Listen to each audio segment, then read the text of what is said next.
Hello, SolarLoon here, and welcome to another, well, yeah, welcome to a game development stream. This is going to be in Golang, so hi. For those who are unaware, I'm SolarLoon. I'm an independent game developer. I've been working on some projects recently, and that's what we're going to be working on today. Something that I haven't actually streamed before. This is a game I started for the LD Jam, for the Let 'em Dare Jam, for the 46th Let 'em Dare that ended just about 2 weeks ago or so. I started something with Go, but I didn't actually finish it. But there's some cool stuff I have going here that could actually be fun. So I think we're going to be working on it. Let's see what the chat says. People are hyped for the game, or hyped to watch the stream rather. Thank you very much for joining. Lachi says, hype, I'm ready, let's go. Larissa Fernandez says, this song is so good. Oh, excellent, thank you, glad to hear that. I thought that maybe like my video was chopping up. Maybe not. Well, I guess we'll see in a couple seconds if it does. Let's see. Lottie says the goat. Lachi says, oh god, I hope it's not RayLib Go Plus. No, I'm actually working in Ebiton for this. For those who don't know, RayLib Go Plus is the it's basically an alternative binding for RayLib, which is a game development framework for Go. While Ebiton is written all in Go, it's also a game development framework. So they're just kind of two different approaches to game development in Golang. So it should be pretty interesting, pretty fun to work with this, and we'll see how everything goes. So this is going to be pretty interesting. Let me just do something real quick on my side here. Disable. There we go. Okay. All right, so let's see how this goes. Ruben says, yo, your room is very clean. Thank you. That is not the case. It just looks like it's clean, but it's not actually. I'm kidding. Kind of. Anyway, thank you very much. It just, yeah, I appreciate it. I would like, I feel like I kind of would like to have like absolutely nothing on the walls, just because that's kind of an unusual and unique background for a streamer. Usually there's like, you know, wall scrolls and paintings and a whole bunch of stuff and like neon signs, and that, like, that's cool. But I also kind of feel like it would be just like kind of interesting to have a pure white box that someone is like writing code in. It's an interesting idea. Anyway, let's see. All right, so let's go ahead and see if we can get started. There we go. All right, so this is going to be a little bit different because I don't usually use Atom. I usually use VS Code for my coding environment, or Godot. I'm kind of moving from Godot to Atom.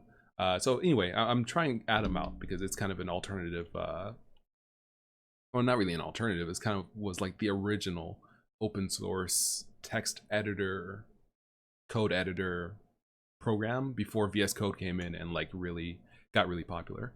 So this is going to be interesting because I feel like I am missing a couple of things, one of which, the most obvious of which, is a terminal.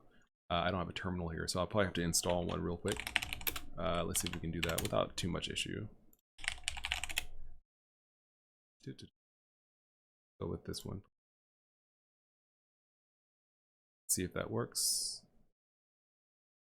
And so the interesting thing about this particular game while I'm doing this, this particular project, is that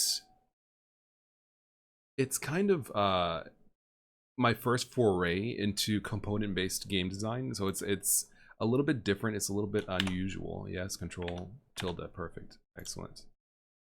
Can we get a prompt, or I might have to restart?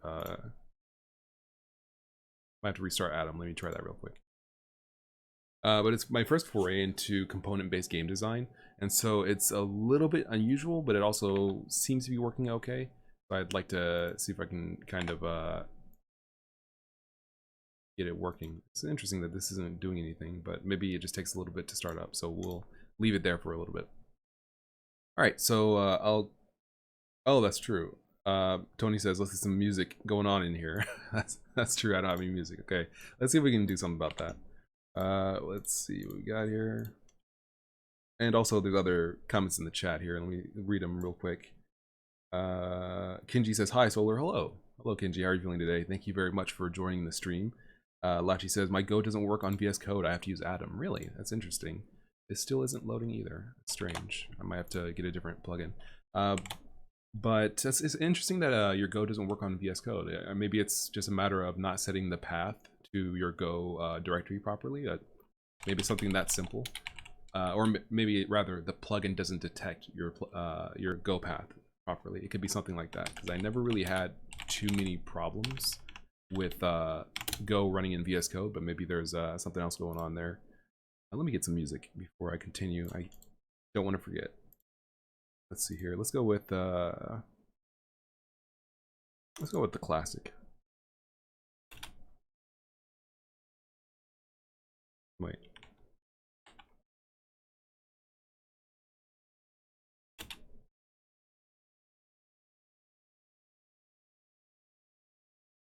Strange, I'm not hearing anything.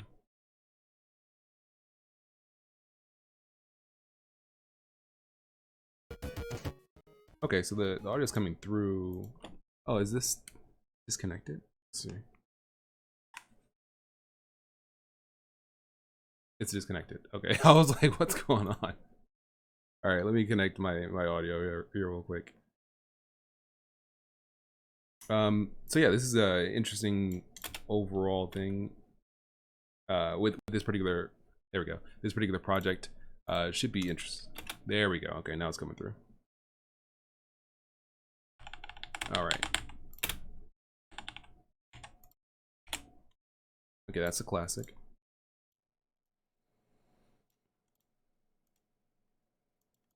Let's make sure everyone can hear it. Is everyone not able to? There we go. Okay. All right, that should be pretty solid. Not too loud, I think. All right.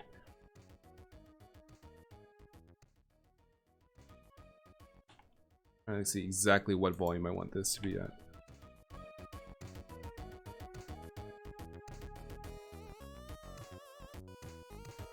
Let me just do this. Hold on.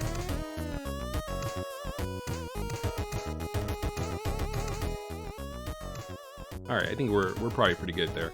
All right. So, the terminal. Let's go ahead and get that squared away. Should have done this before. Apologies, but I'm an idiot. I'm gonna be honest. Should have done this earlier, but I didn't. In my defense, I did not do it.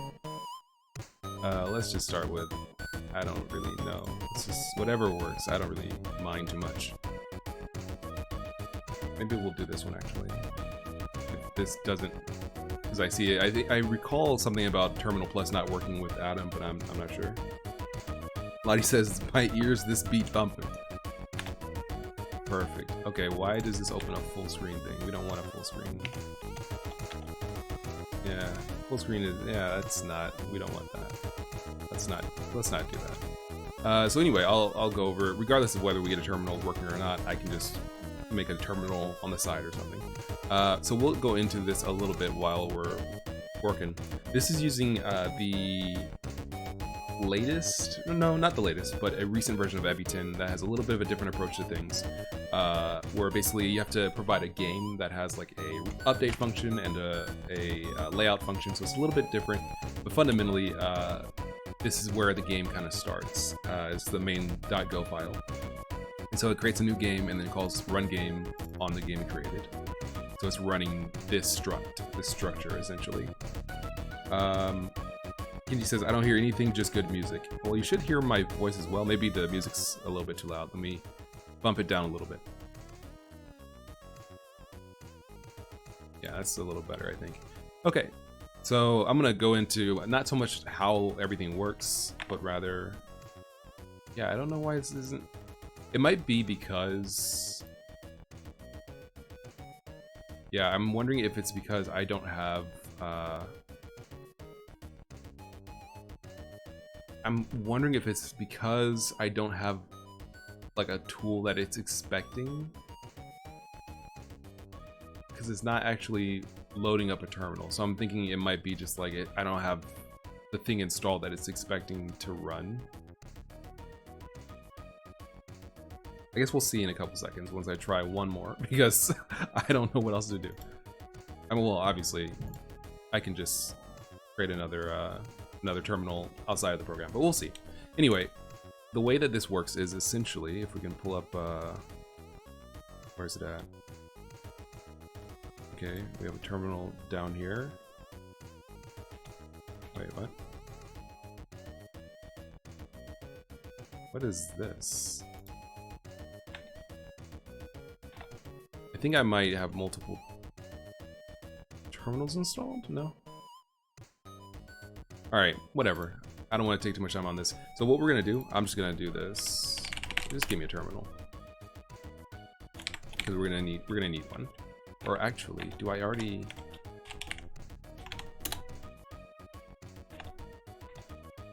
F12. Oh, F, okay. My function mode was on. Alright, that's really ugly. I'm gonna... Apologies. I'm having so much trouble for some reason.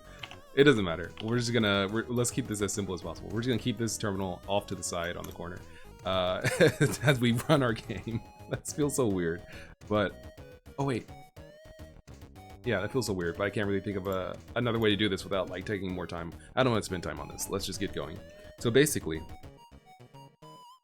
each object is composed of components, like you probably are familiar with. So like the player is composed of a body component, a drawing component, a depth sorting component, an animation component, player control, camera following, and a weapon. So basically that allows us, actually I'll have to change directory to the project directory, hold on. Where are we at? LDGem, where's it at? There it is. Okay. Alright, so it's gonna run here. So basically this design allows us to kind of recycle things really easily. So the players is this guy, and this one is the NPC. Essentially this allows us, oh, Rashad Z says, yo, sup? So basically this allows us to kind of recycle things between characters, so we can have, you know, maximum code reuse, I think is the general idea. So like we have all this code for the player, but then the NPC is basically its own thing composed of individual components.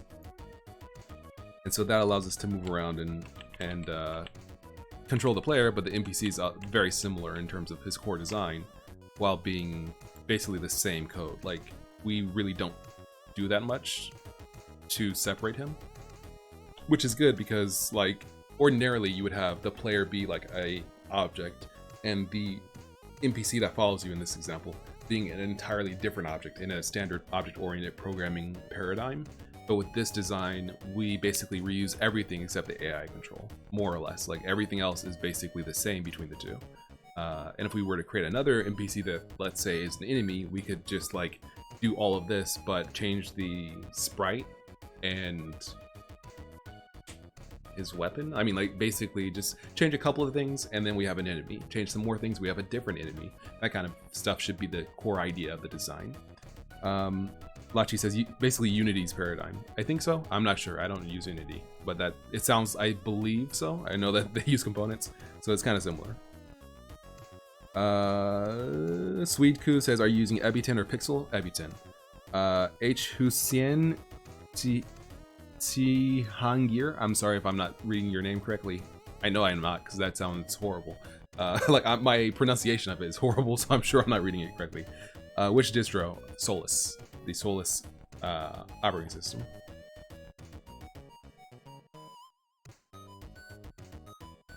Let's see.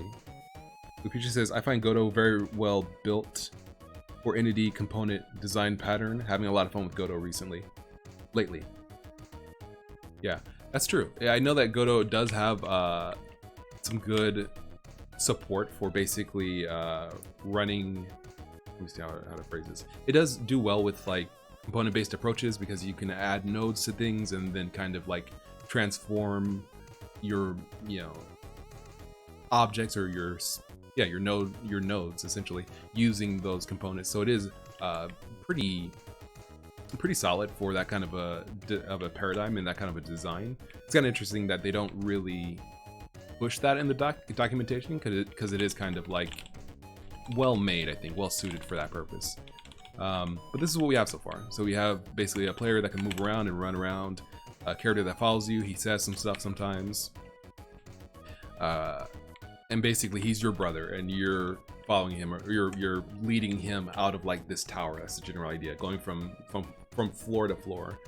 Each map is randomly generated. I'm probably going to take this out because it doesn't add anything, and I can't really think of a way to, like, it's unnecessary for the game, and it doesn't really work well with the pathfinding, which works currently rather well. I'm kind of happy with it, but the design is such that, and frame rate takes a hit, massive hit, when you turn on the debug view there. But basically the way that pathfinding works is there's a variety of cells, and it gets the path from one cell to another, which is fine, but it also includes diagonals. So if the NPC was here and the player, let me see if I can kind of manufacture a situation where it'll happen. It's kind of hard to do so.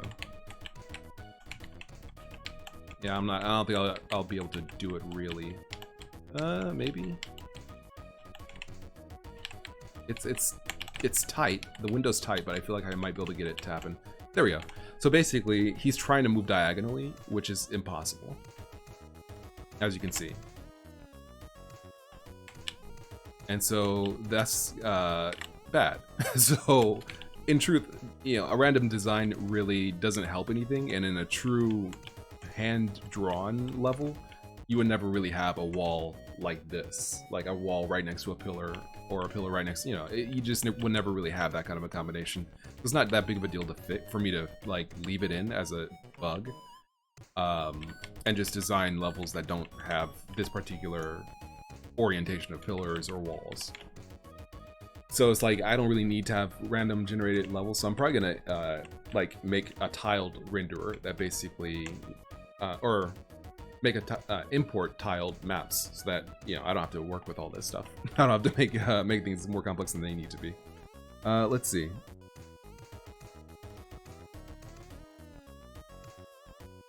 Lucretia says, yeah, I mean the export variables makes it pretty powerful compared to the other engines that can do entity component. Fully agree. That is a nice feature of Godot, definitely. He says, yeah, they should suggest it as part of the documentation. Yeah, I think that they could add that as just like you might want to design your game in such a way where you can reuse code easily by this means.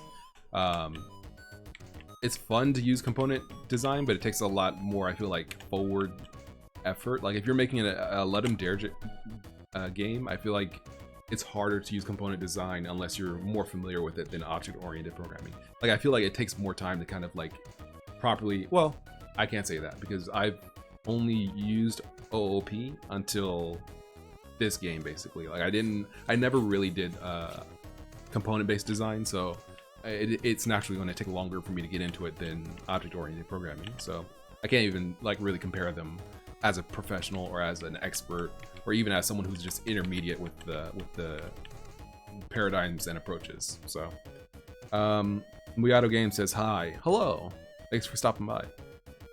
H. Hussein says, is it more logical to play with C++ and OpenGL with Go? Indie for developer time and performance? I think it depends. Unless you want to play with OpenGL, you're probably not going to be playing with OpenGL. Like unless you make that like your attempt at making a game like, oh, I'm gonna use OpenGL and C++ or OpenGL and Go or whatever. Like you're probably gonna be using a framework that abstracts that out. I'm using Ebutin, it abstracts it out. If you were using Love2D, it would abstract it out. If you're using, libgdx, whatever, Flashpunk, whatever, or Flixel or Haxflixel, Haxpunk, they're not going to like say, okay, create an OpenGL buffer, and they're not going to do that. They're going to do that for you. So for the most part, you're not going to really mess around with OpenGL. Even if you were using C++, you would be using probably SFML or SDL, and you wouldn't really like be personally touching OpenGL or any direct graphics framework like Vulkan or DirectX or anything like that. Like whatever framework you're using probably would do that for you, unless you had something that the framework didn't cover. Then you might say, okay, I need OpenGL, I need to touch this stuff, I need to make this stuff and pass it or whatever. In any case, in terms of time, in terms of performance, yes, I would say that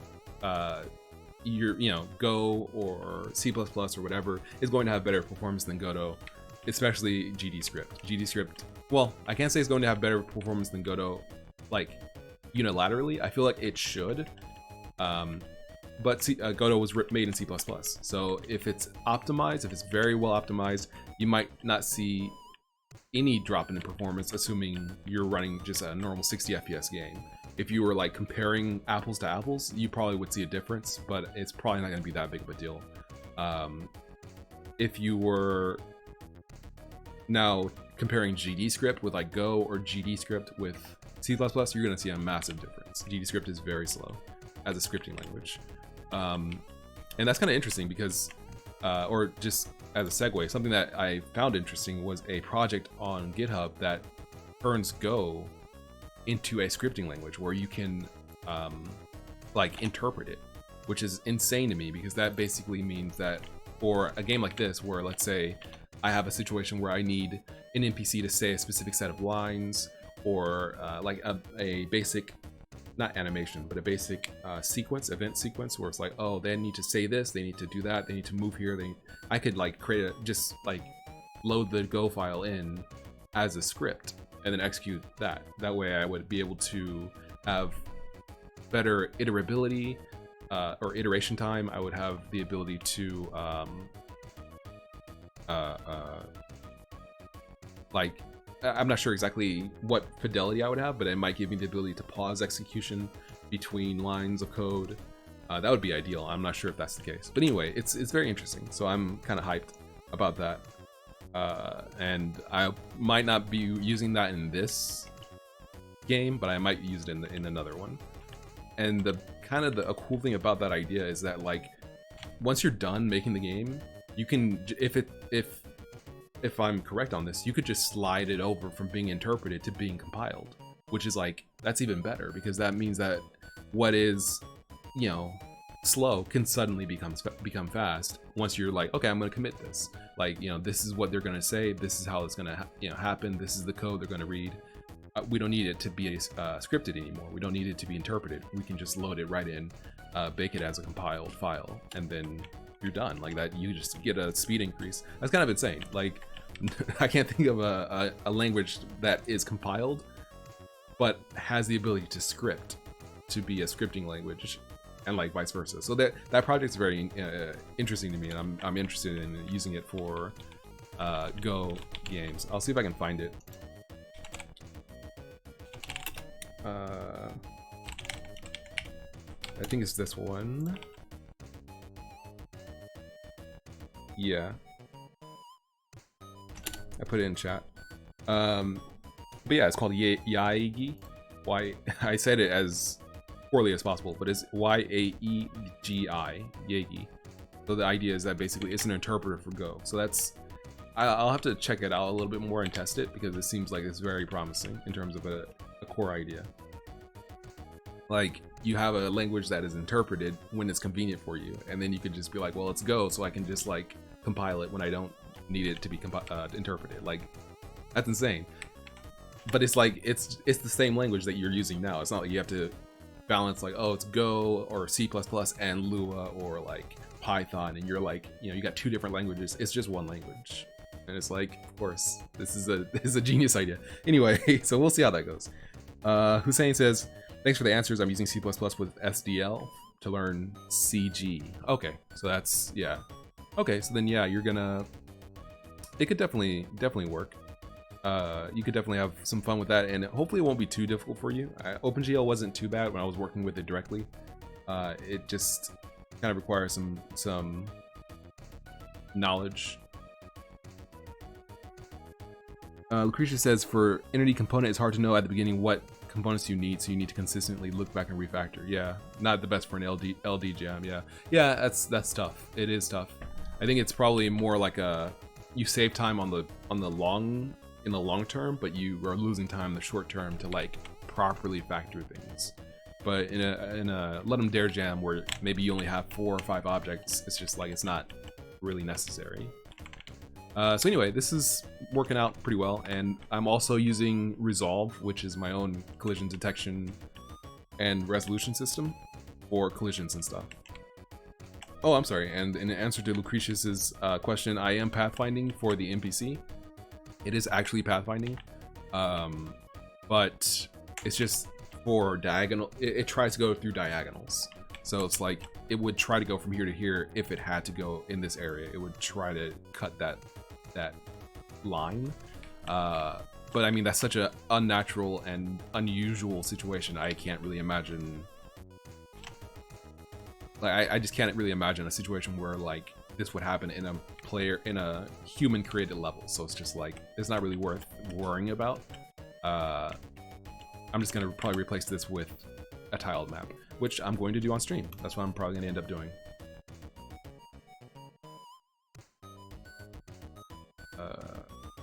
Let's see. Wait a second, do I have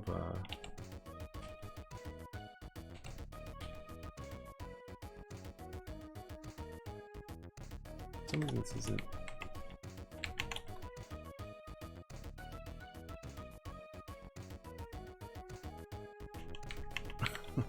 Okay, here we go. I'm not sure why it's kicking over.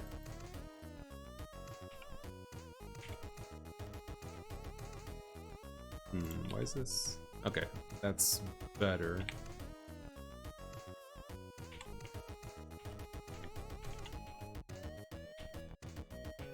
Not sure why it's going over there. Anyway, so what I'm going to do,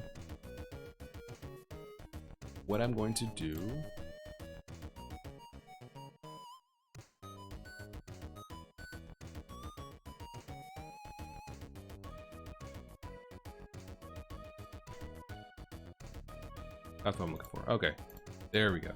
All right, so what I'm going to do is we're going to probably replace this with tiled. Oh, wait a second. If you're pathfinding, you can make that situation a wall and force the guy to go around. I mean, yeah, there's a way to, there's properly ways to solve this, but I just don't want to take the time to do it. I mean, like, in truth,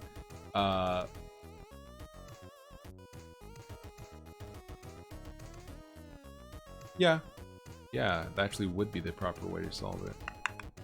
All right, let's actually fix this, because there's no reason not to. Let's actually try to fix it. All right, so what we're gonna do here, and this is so weird to not have a terminal in here. Maybe I'll go back to VS Code for this. Just for this turn, I want it to be right. I want like Adam to be correct, but this isn't the time. Well, I don't know. I'll have to figure it out. Anyway, we'll figure out how to proceed here. So I'm thinking what Lucretius is talking about is basically in this kind of a situation where you're bridging through the diagonal. What it could do is basically check from the NPC's position, right? So it's checking, let's say something like this, you know, cell 1, 2, 3. So from 2 to 3, it really should check basically the cell to the left and up of 2 to see if either of them are filled. If they're filled, if they're occupied, then it's not possible to get to 3. I guess really, if they're both filled, then it's not possible to get to. Well, I guess if either of them are filled, then it's not possible to get to 3. And so we could just do that to basically say, like, okay, if you're going to be in a situation where you're going from this point to that point, just check around to force the 2 cells in the direction of the the 2 cells in the direction of the target cell from your cell, and see if it's actually a valid cell. Lachi says, why not make each cell's cost based on its neighbors?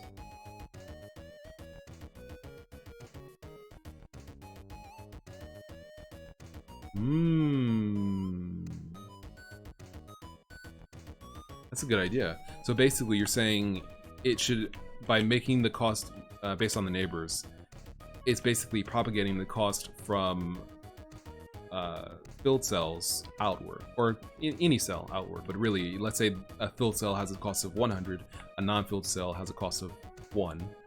this would be 100. Let's say this is 50 and this is 25. So they a character would naturally try to stay away from walls. They would naturally try to be like, if they're going from here to here, they would go like this rather than like that.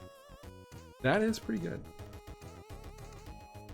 Lucretia says, pathfinding is just a question of available neighbors, so you just need to remove the neighbors that are not valid. Well, this is valid. This is a valid cell to cell. It's diagonal. There's nothing invalid about this. Like, that's the problem, is that basically moving from this cell to this cell is valid, just like moving from this cell to this cell is valid. They're both diagonal movements. The problem is this is not possible. But we don't know that just from the cells themselves. We can't tell that this is impossible just by looking from cell A to cell B. Lucas just says, well, that's what I'm saying, you need to make it invalid. Well, yeah, that's the problem. that's exactly the issue. It's that, like, how there's no... I mean, like, this could be invalid, and I'm trying to make this... This is a pathfinding library, so I don't want to just say, like, this is an impossible movement, because there could be a game where this is a possible movement, depending on what the game is and how the game works. So I can't just say, like, you know, diagonals are fine unless both cells between them are filled. I can't say that because we don't know that generally. The solution has to be something that's optional or something that's just for this game, basically, for this kind of a situation. Like, how do we disallow diagonal movement if it's impossible movement for the rules of the game? So we can raise the cost. We could use that. We could use that cost propagating idea. That's not a bad one. So if this has a cost of 25, this has a cost of 0, let's say, then an NPC would naturally try to go around.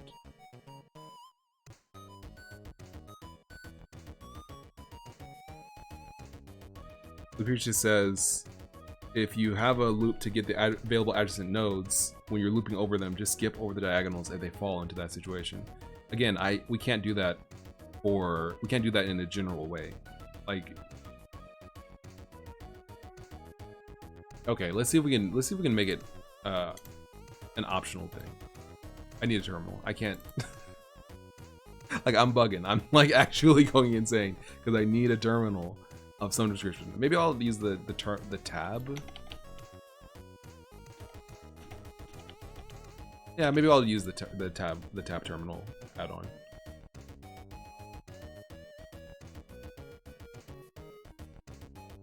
Because I can just, okay, I can just kick it wherever I want. All right, this will work. This will work. And then I can just, oh, I can't tab between them.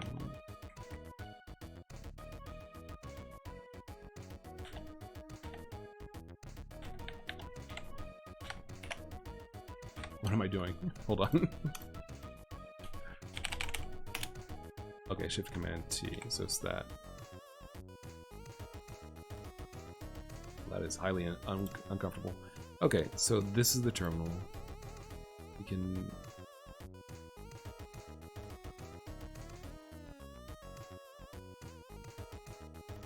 Okay, where'd it go?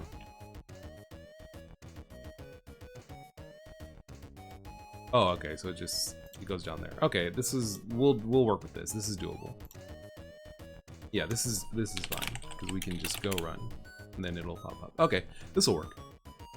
This is doable. This is workable. All right, so let's go ahead and work with what Lucretius was suggesting here. We're gonna go to resolve, or no, the pathfinding library. Paths.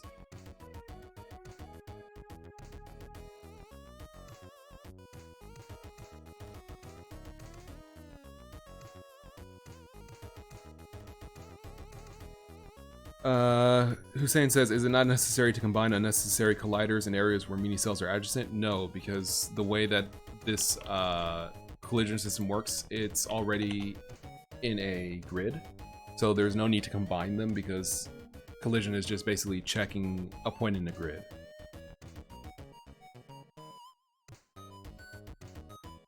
All right, let's see what's going on here. I'm not sure if this will work. Am I still using it? I am still using GoSDL for the example. Okay. All right, so let's see what we got here.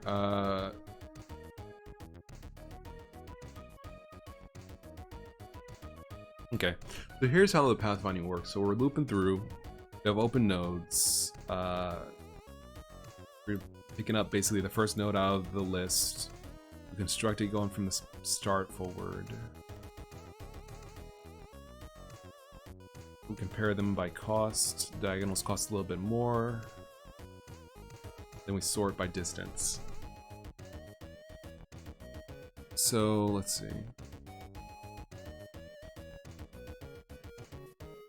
So maybe we could have another boolean that's like not just for diagonals, but also like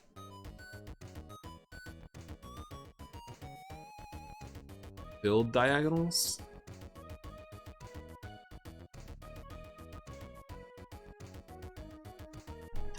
So like in this example where we have, okay, we have diagonals, right? So it's like x is greater than 0, y is greater than 0.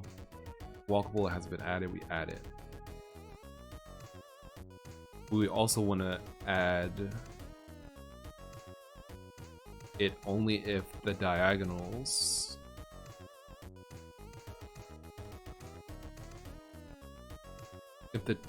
okay, right. Okay, so then we want to have diagonals being a boolean, but then also diagonal walls.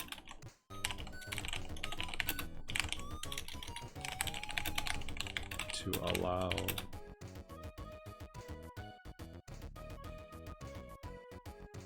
block. I guess actually maybe walls block diagonals would be a better name. Walls block diagonals indicates whether to allow diagonal movement through walls that are positioned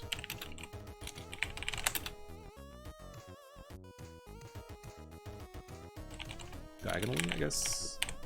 I hope that's descriptive enough. Okay, so what we're gonna do here, we need to basically know for diagonals, we need to specifically say, okay, up is equal to im.get node.cell.x node.cell.y -1 down, up, down, left, and right.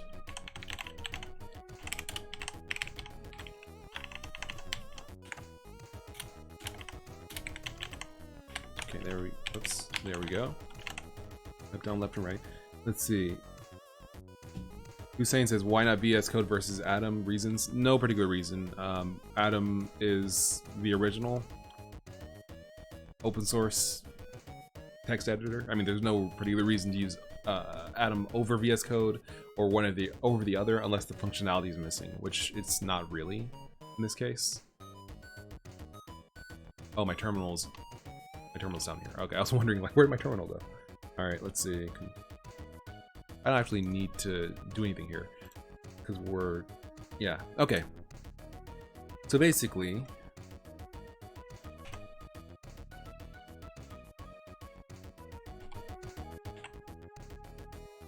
all right, so this is actually, we don't need to know if the cell itself, we don't need to get the cell itself, we just need to know if it's walkable. Right, let's see.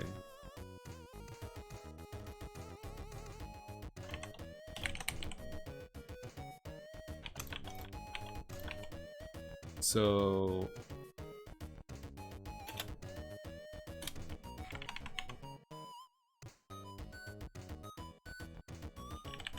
we need to know if the cell is walkable, and also walls block diagonals.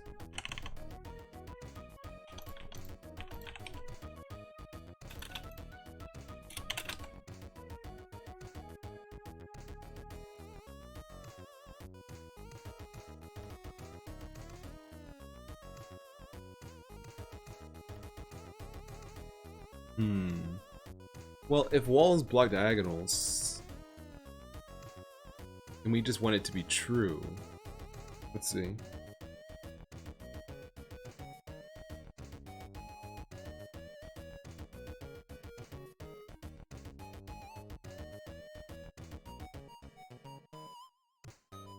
Yeah, Lucretius is right. That's what I need to do is basically check, and that's what I'm doing. I am going to check the diagonals. I'm just trying to see what's the most kind of easy way to do this.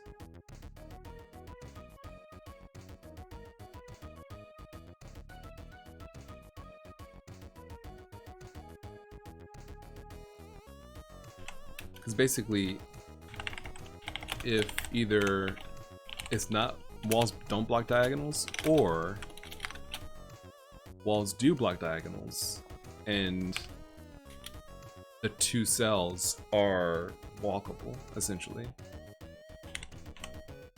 So that would be right and down, something like that. So either you're not walking diagonal, walls don't block diagonal movement, or right and down are both walkable. So we don't need actually this.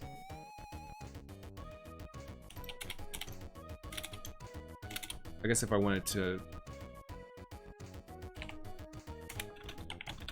kind of short circuit, I could do that. So we don't have to go through this if walls don't block diagonals. We can just say that the performance increase is probably going to be very minimal, if anything. Readability is more important. So this is fine.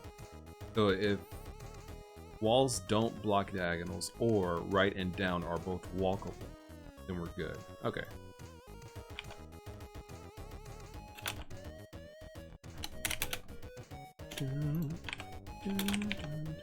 Something I do like about VS Code that I don't like about this, I'm not sure if this is working, but it should be linting my code. I'm not, or formatting, but it's not doing that.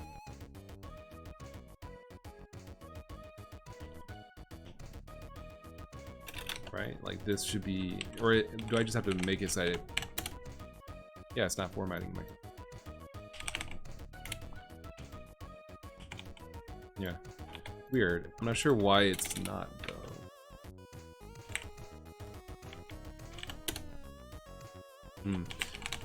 So maybe I will go back to VS Code. I feel like I think part of the problem is that it feels like everybody goes to one of them, and so the other one just kind of doesn't get as much support. Like, there's nothing wrong with Atom, but if most people don't use it, then you'd end up with this kind of a situation where it's just like, you know, things don't work because no one really uses Go with Atom versus VS Code, and it's like, well, that's unfortunate because now that just leaves a hole that isn't filled because people just go to VS Code, like, because there's no support. It's just like, it's kind of a chicken and egg kind of thing. Well, yeah, I guess for this stream, I'll go back to VS Code because Atom, there's nothing wrong with it, and I do like it. I feel like a little bit more. It feels a little bit, yeah, we don't need that. It feels a little bit smoother. Feels a little bit smoother than Atom, but at the same time, it's not quite. Well, maybe I just don't have it set up. Like, I have to go through. Yeah, let's update that. We have to go through and do everything, get everything working correctly. So I'll do that on my own time. I'll see about getting that set up properly.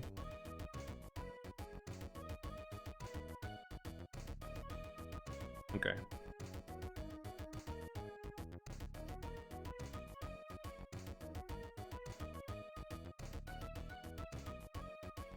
All right, so let's see where we are, or where we are with this.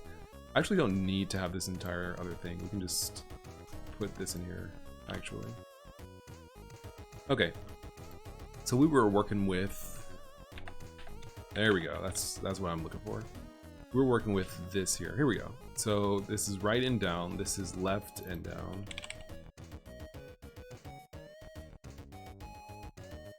No, wait. Oh, no, wait. Here we go. This is left and up. I was looking at this. Or looking at this. I need to be looking at this. So this is right and up. This is left and down. This is right and down. Okay. All right, let's see how that goes. Oh wait. Walls, block diagonals. Yeah, okay, so I think we're good. We're gonna go back to the AI control and where we say get path. This is now... Yeah, right, so now we want it, yes. It says this is undefined. Cell.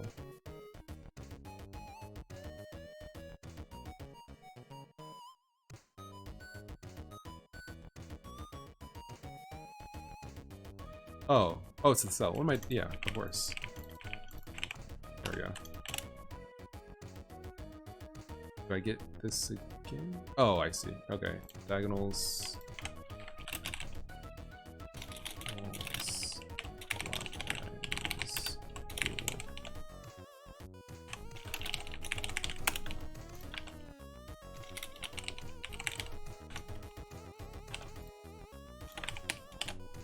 Okay.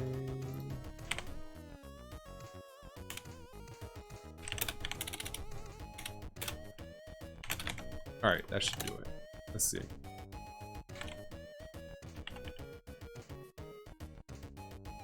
Okay, so it is working. It is working, okay. So what I'm gonna do, I'm gonna test it out. I'm going to make it so that pathfinding doesn't work until we press a key. Or maybe just unless a key is held. So say if everything is key pressed, key P, return. So let's try that. So if I'm pressing the P key, then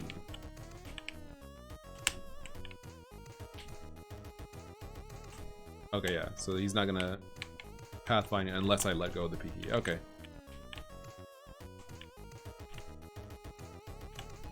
All right, so we just have to find. Here we go.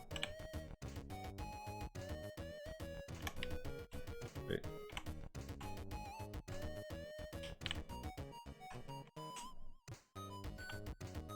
Oh, it's because I'm so close. I was like, why did he just stop there? Where's the wall? Okay, let's try this.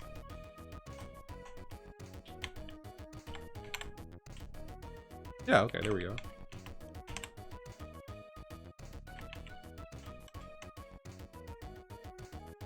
That's honestly better than better and simpler than I anticipated. Okay, I was like, why did he do that? But then it's like, oh yeah, it's because I'm too close. I keep forgetting. All right, so he's right there. I hold P. All right, letting go. Okay, so that's fine. So he does basically pathfind correctly now. That was simpler than I anticipated. Let's see.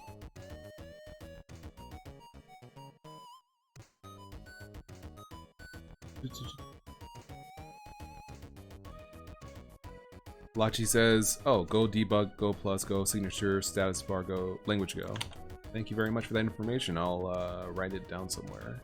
I don't have anywhere to write it down. let me break out a writer, I guess. I'll just write it down on a notepad for now. Why is this text white? It's fine. Okay, so this is good. This is good. This is good. This is good. So we don't need this anymore. This is actually working correctly. Excellent. Honestly, the thing that kind of pushed me to go to Atom instead of VS Code was the Git connection. It wasn't working correctly. I should probably just fix it. I should just fix why I'm not able to like properly send information to my repository. Seems like anyway. So I'll commit all this stuff because this is, I think, a good place to stop. Not for the stream, but just a good place to stop my progress here. Page everything.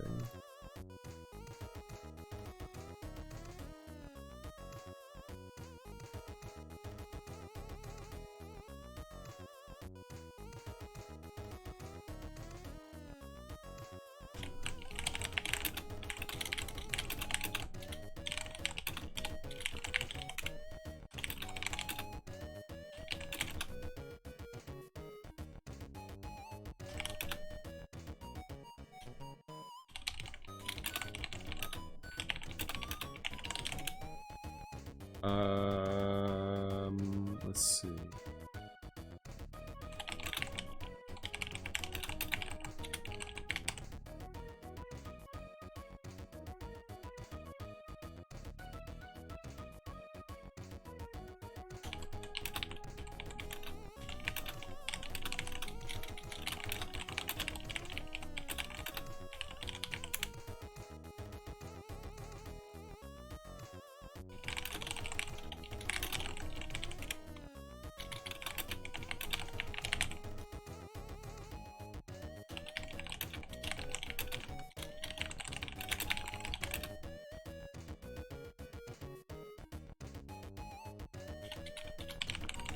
Okay, sorry I'm not talking very much right now. Let's see what they got.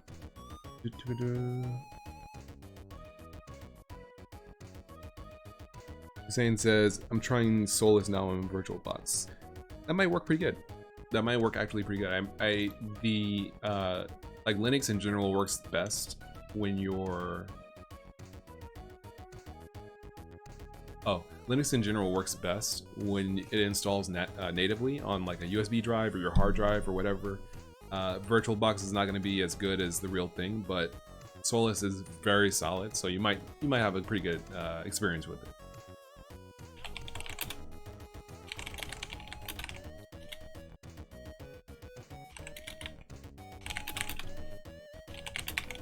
Okay, so we're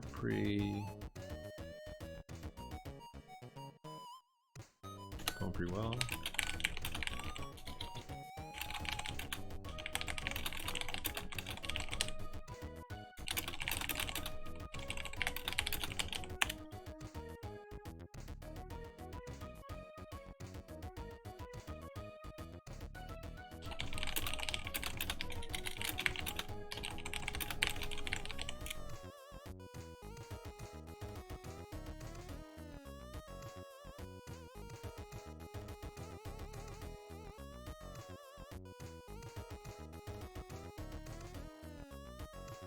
Okay, I was wondering what's going on. Okay, I was like, why is this? What is this? It's because I'm adding this image. Anyway, okay. Image. All right, we're good. I think we're good. We're good, right? We're good.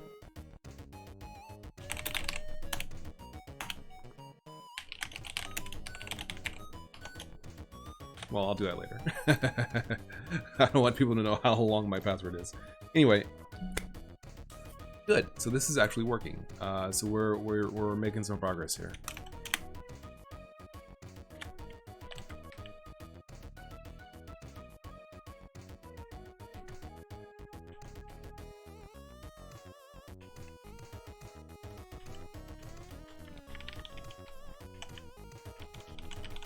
Okay, so the next thing I'm going to do is basically tie tiled into this, because ideally we should have the ability to load like an actual map, because I don't feel like random maps. That was okay, I think, for an LD Jam game, but I feel like if we're going to make a normal game, we can definitely make like actual maps. So let's go ahead and get into tiled. It's actually... See, that's something I don't like about VS Code. It just starts crashing sometimes, and I'm not sure why. It must be an add-on I have. There's no updates, right? I don't think there's any updates. I think it's probably an add-on I have that is causing this, so maybe I'll just see about disabling some of the ones I have. Although I don't have any. Maybe it's this.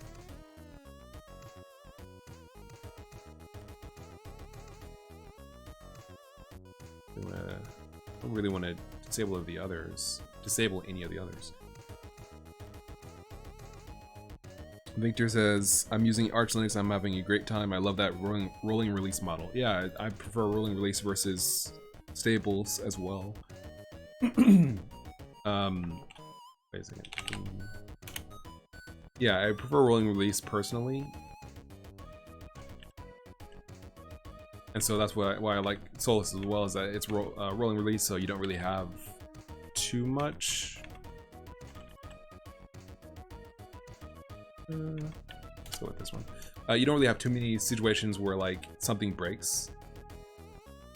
Yeah, that's why I like Solus, is that like it's rolling release, but it's also kind of like you know, they tested and it's not like super bleeding edge, so it's kind of the best of both worlds. Like you don't really have to worry about updates breaking your system usually, but conversely, you're on the latest version of, you know, at least a pretty recent version of pretty much everything. Like nothing's really super out of date.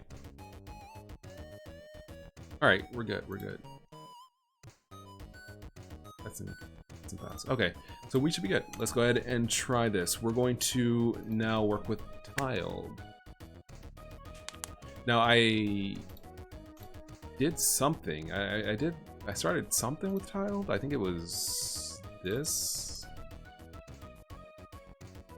I think it was this I started with tiled. This was a game I started working on before LD Jam. Let's see if it loads. Well, I know it'll load. It's just, let's see how fast it loads. There we go. There we go. This is kind of like an old school arcade game. That's the inspiration. I still have to work on it a lot, but basically, well, I won't say too much what it's about yet because it's not really there. But this is kind of an old school arcade game kind of system, and this is using a tiled renderer, so that's what we'll be using. And which one is it? Lafrix. Okay, Lafrix Go tiled. Alright, that's what we'll be using then. Alright, so we're gonna go to the level. Or we'll just say tiled renderer.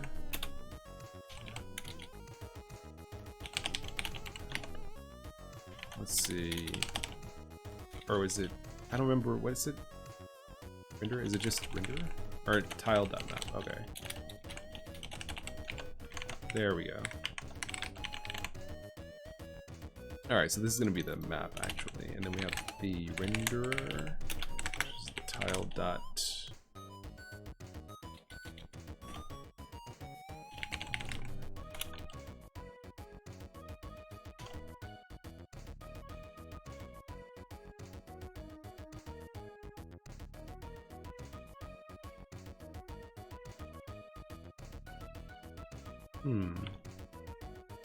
Oh, this, no, wait.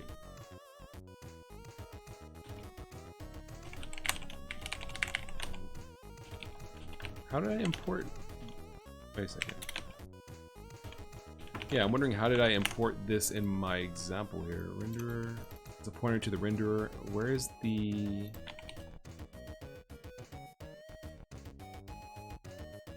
Oh, sorry, I'm kind of loud, I guess. I was like, what? Okay, this is what we're looking for. We don't need this anymore. And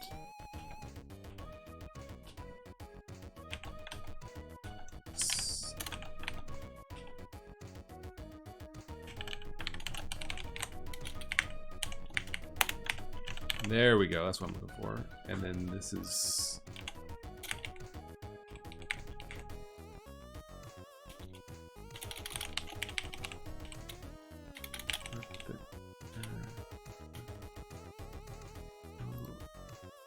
Give me for my idiocy. I don't remember how I did this. Let me take a look at the documentation. I'm looking because I did some stuff to get this to work before. That's no longer necessary because we also because I did a PR pull request to get this working properly. Renderer. Render.new. Oh, it's just render.new renderer. Okay. There we go. And then got it. Okay. So I'll come back to this later. Okay, so we got a renderer. This is going to be the render.renderer. There we go. Now we're good. Map pre-declared. Oh, that's the dungeon room. We won't need that anymore. We'll still need the grid, but we won't need the map anymore because it's not going to be randomly generated.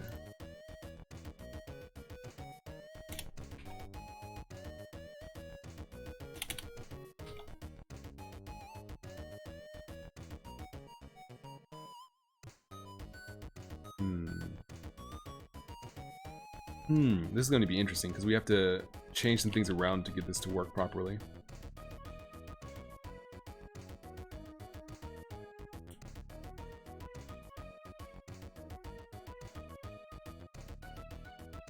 Lucretia says, I'm not familiar with Godot. Oh, this isn't Godot, this is Go.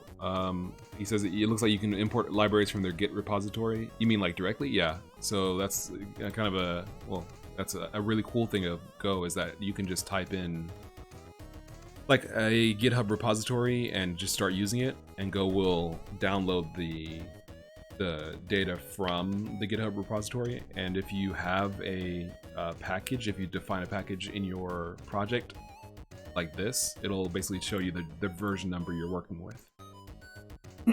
So like if something changes, you can just click in VS Code, you can just click here and yeah, it'll give you the option to upgrade the dependencies. So you can just be like, oh, I want to use the latest version, and just go like that. So that's cool. This is a nice, some niceties definitely in Go. So what I'm going to do here, I'm going to have to kind of simplify this considerably because we don't need this anymore actually. Well, that's, yeah, we don't really need this. I'm going to simplify this considerably. Yeah, that's fine.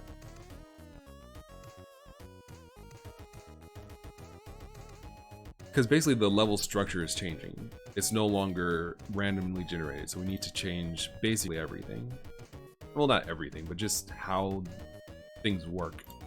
Not everything, but how some things work. So let's do this. Because I think I'm definitely on the right track. I just need to kind of start fresh. So let's go ahead and comment some of this stuff out. Or just delete it, actually. Let's see.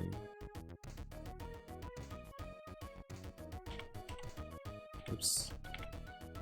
No, wrong keys. Yeah, there we go. All right, so where are we? What are we missing here?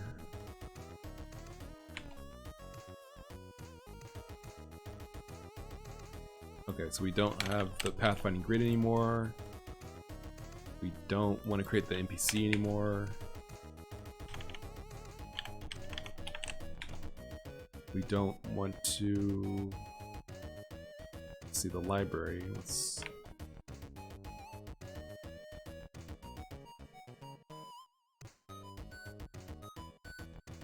there's no spawn point direct. No spawn point anymore. All right, so this should basically just give us a blank. All right, so we're getting the Go tiled renderer. Invalid thing. Let's see. Right, okay, yeah, there's no more map, okay.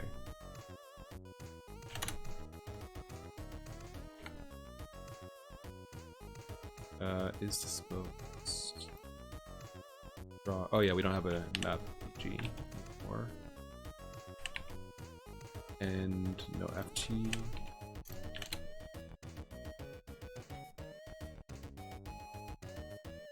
We're almost there. Press, give me 320 by 180.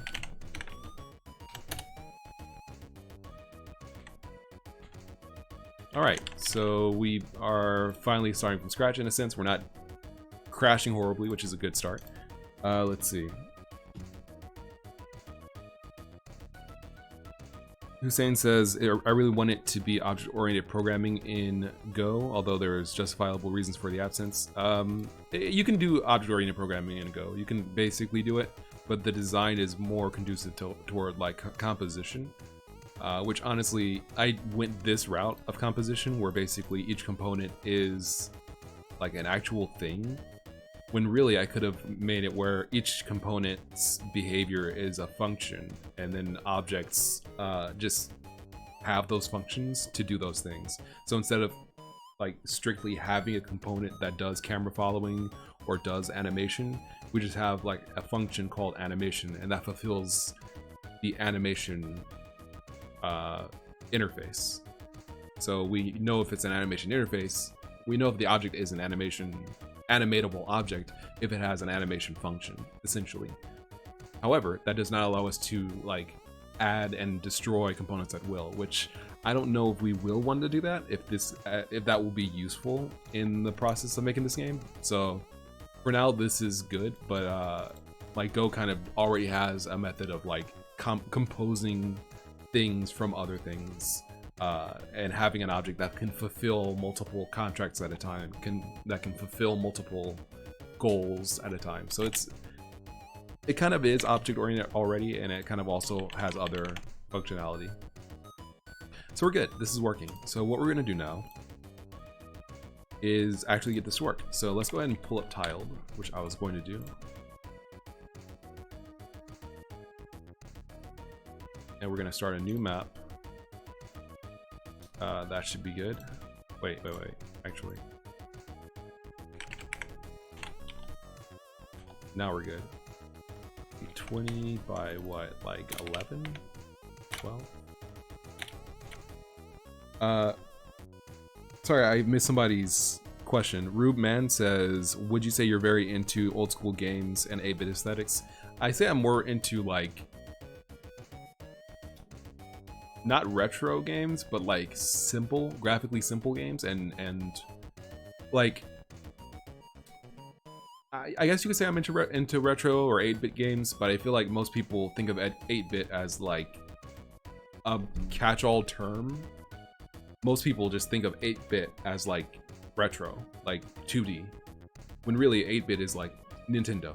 Like that's specifically like 8-bit is like Nintendo, maybe like the MSX computer, you know, Game Gear, I believe was 8-bit, Game Boy Color. That like aesthetic, those graphical limitations are 8-bit.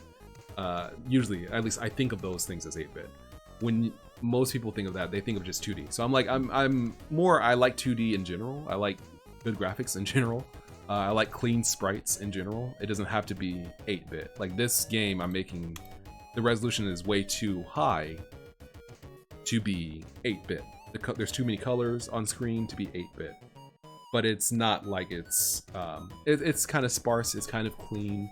It's inspired by, you know, retro games in that like it's not trying to be super detailed, but it's too graphically, too many colors for too many colors and too big of a resolution for it to be 8-bit. It's kind of like, no, I guess it's kind of like more like Cave Story level pixel art, like not really detailed, but too many colors to be 8-bit. So it's like 16-bit, kind of. Ruben says more like minimalist. Yeah, like kind of more minimalist 2D games. But I mean, like Hyper Light Drifter is a great, fantastic, graphically detailed 2D game. Love that style. You know, would love to make a game like that, but it's going to be complex and it's going to be hard.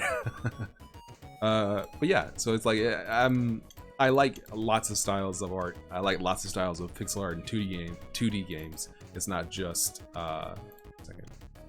it's not just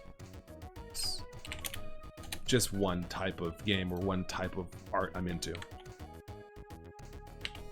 I just want to see what my okay. All right, so let's go ahead and call this. We're gonna call this testroom.tmx real quick, and we need a tile set, which we'll do here. I doubt we're gonna have more than one, so we'll just call it tile set.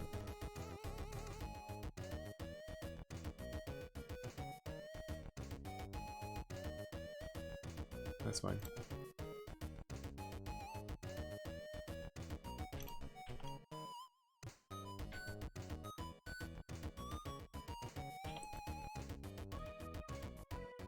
I feel like this is what's the actual size of my game? I feel like it's actually bigger than I thought it was.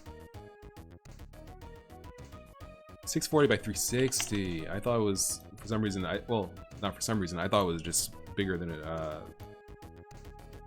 Yeah, I need a bigger map. Okay. It was actually 40 tiles by 24. Bring out the calculator. 24 times 16 is 384. What's 360 I said? So is that 15? Okay, yeah. So it's 40 by 15 is a full screen. No, wait, why does that look so weird? Let's see. 40 by 30? What's the... What? Okay, hold on. I'm going all over the place. Alright, here's 20 by 5. Hold on. Alright, so it was 640. Yeah, divided by 16, that's 40. 360 divided by 16. It's 360. I was like, why does that look so weird? Okay. So it's 40 by 23. There we go. Now we're good. Now we're good. Alright. Let's just like give me a basic layout for a room.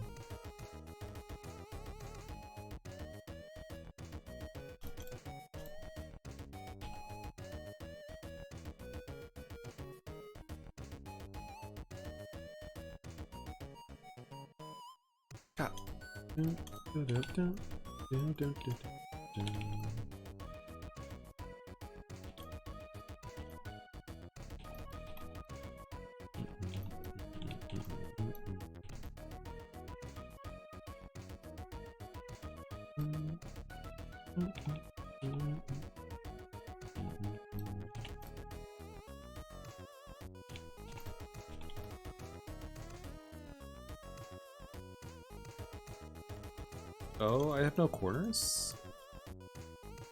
Never made any inside corners? That's weird. How did I never make inside corners? Okay.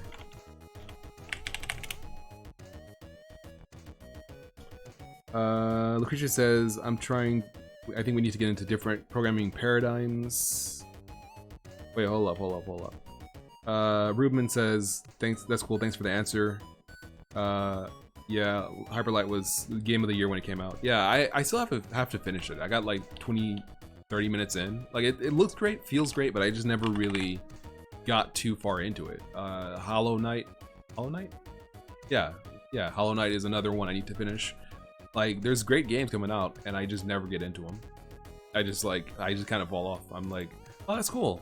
And then just immediately proceed to never play the game again. But they definitely are good games.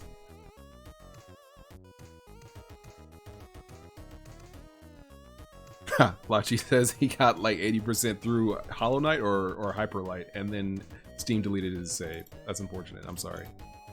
Even though I laughed, I'm sorry. I'm a jerk. I apologize. I know. I mean, like, and that's the thing too. Like, games take so long nowadays. Like, that's also kind of a pain. Like, you are playing a game for so long, and then you fall off. Or you lose your save or whatever, and you come back and you're like, I have no idea what to do, or I have to start from the beginning, and you just never, either you don't do it, or you never get past the point where you dropped off. Because like, could you imagine putting 30 hours into a 40-hour RPG and then losing your save, or not playing for like 8 months, and coming back and being like, I have no idea what to do, and you have to start over? Like, are you gonna really play like another 40 hours? You're probably not.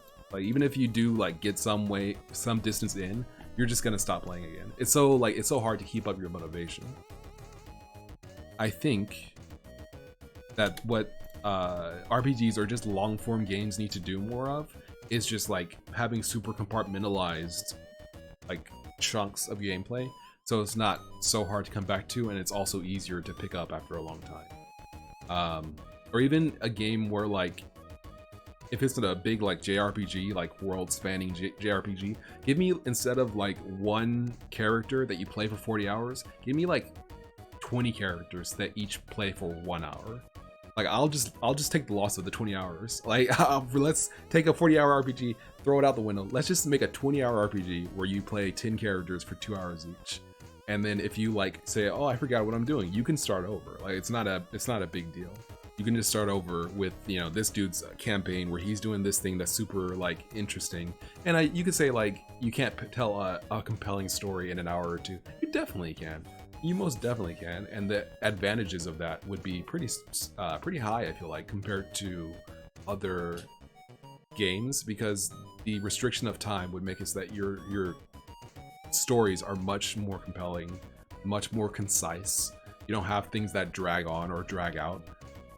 And if you want to have a character whose story takes longer, you can just give him multiple slots. You can give Shulk 3 or 4 slots in Xenoblade. Like, you don't need to give him a single like 40-hour game, you can just give him like 4 story beats and give, you know, all of his friends 2 story beats each. And so you have, you know, what, 30 chapters or, you know, 20 chapters. Like it's a doable concept. And I feel like and Xenoblade specifically I brought up because it's a great RPG, but it takes a lot of time. Like it is most definitely like a 40-50 hour RPG. It's just if that's what you love, then you're gonna play it. If that's not what you love, or you play it when you get the desire to, you're never gonna finish it. Like I don't think I'm ever gonna finish Xenoblade, to be honest. Like I might get the definitive version, and I'm never gonna finish it because it's such a long game. I believe it's long. I don't even know because I haven't finished it. Anyway, let me move on. I'm just talking. I've been taking forever to get this this stupid corner piece. Don't mind me.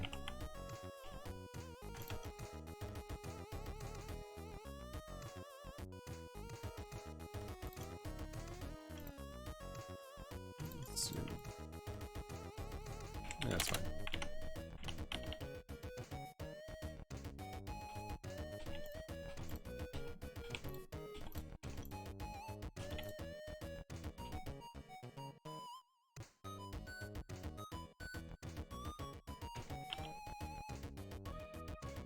Okay, that's a good start. There we go. Yeah, that's pretty good. Actually, we need to separate this out into 2 different layers. So this is going to be the foreground layer. This is going to be the background layer. Background can have all of this. Well, actually, they both can have. Yeah, we just need to separate the foreground from the background. Like,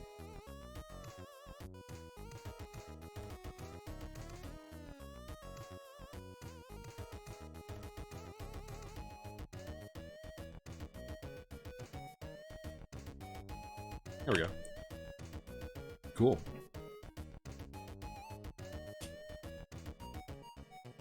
Let's see.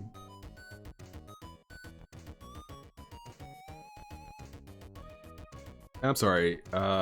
Lucretius talked about data, basically using like data and functions on that data for game design. I haven't done that, but that sounds like a good idea. The thing about like storing data or approaching game design as a collection of data that makes it a little difficult for me is like, because I think there's one game engine that really leans in heavily into that. That's the Orc game engine, ORK. It's like a C or C++ engine. Heard about it years ago, and just never really checked it out because it seems like it leans really heavily into like storing your information in your game as collections of data. So like the player has like a sprite string, like the player is a JSON and his sprite is a property in that points to his sprite, you know, file, like the file name, and it's just kind of like a super like data-based approach to things. And I never really got into it because I never really understood, like I never really got too much of how to approach the concept, even though I feel like I might get it better now. I might understand it better now. This is probably unnecessary at some point. Anyway, all right. So what we're doing here, we're definitely making some progress. The thing I need to do, we don't need this. The thing I need to do is we don't need that.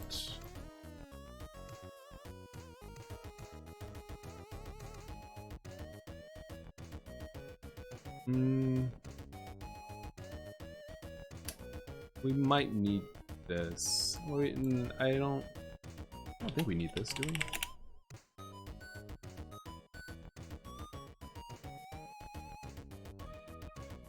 Yeah, I don't think we need this. We can get this out. Does it still run? It does. Okay, good. Let's see. Lachi says orc. Yeah, it's O-R-K. Orc.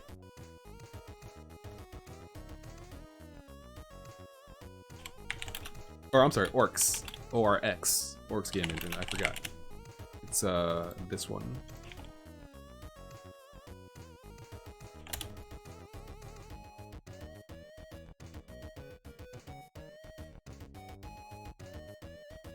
I believe this is it.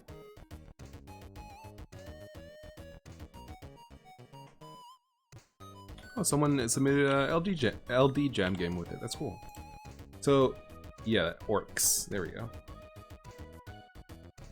Yeah, data-driven solves a lot of problems really well and others not so well.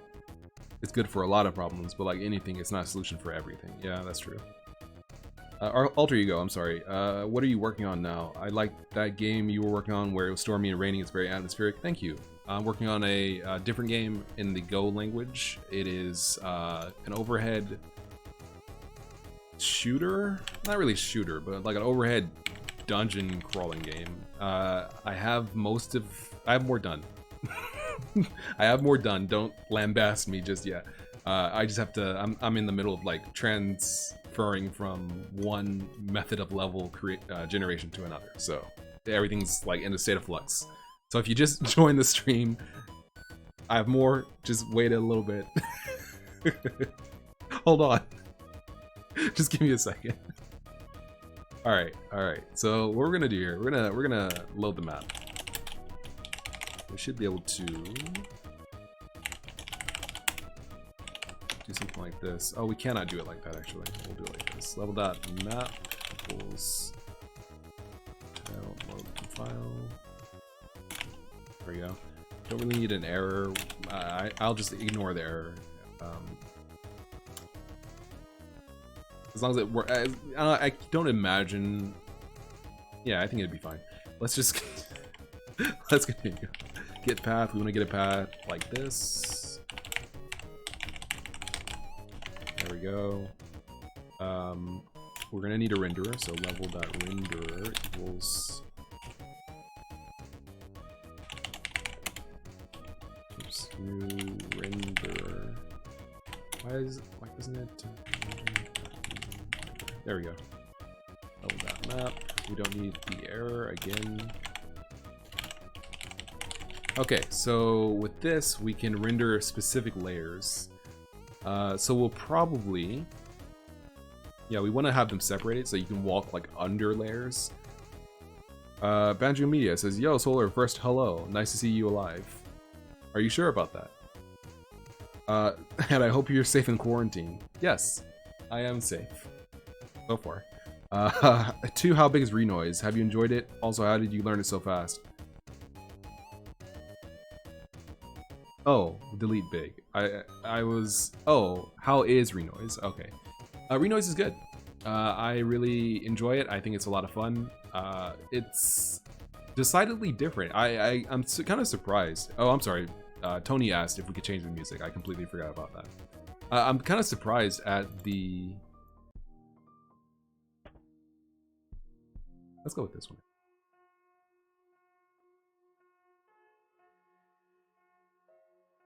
Quiet. I'm kind of surprised because I kind of thought that Renoise was just like a complete step up in terms of like, okay, you know, Sunbox is free, and then like Renoise is what you get when you pay money, and it has more capabilities. It does have more capabilities, but Sunbox has functionality that is simply not in Renoise. And I think, you know, I use Reason, but that was years ago. Like Sunbox is kind of unique. So like if you're using Sunbox and you are like, man, I wish I had Renoise, maybe don't worry too much about Renoise, honestly, or any other tool. Like Sunbox is kind of unique in that it's very easy to get into, runs really well, is extremely efficient, and easy to get into. The ability to like take entire Sunbox songs and smush them into each other is like astounding. I would say Renoise is more traditional. So like, you know, if you're making traditional music, you probably would be fine. But if you're making like ambient, or if you're making kind of like non-Euclidean, like not fixed to a fixed time step music, like Sunbox is really good for that, because each song can contain other songs that have their own time, like their own time scales in them. So like, I'm just saying, like, don't sleep on Sunbox. Like, it's actually really interesting. But I'm having fun with Renoise. I think I'm working a lot on my chord progressions and on my expression of instruments. and I feel like I'm getting some like great sounding songs, and mostly improving my ability to compose more so than like getting technically better. I feel like Renoise is not necessarily contributing a whole lot, even though it has a lot of ability to.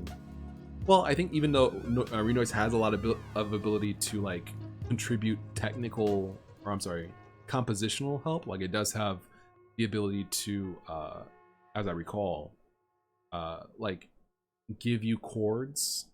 Like if you say, oh, I want like a C, major, whatever, C major, I can't think of the word, like ninth or whatever. Like, if you ask for a specific set of chords or a specific set of chords out of a key, I think it can give you that, like those specific keys on a keyboard that contribute to that key, to that musical key. But I don't use that. So like I think Renoise does have things to help me, but I'm mostly improving just on my ability to like try different chords and push things around. And yeah, it's pretty good.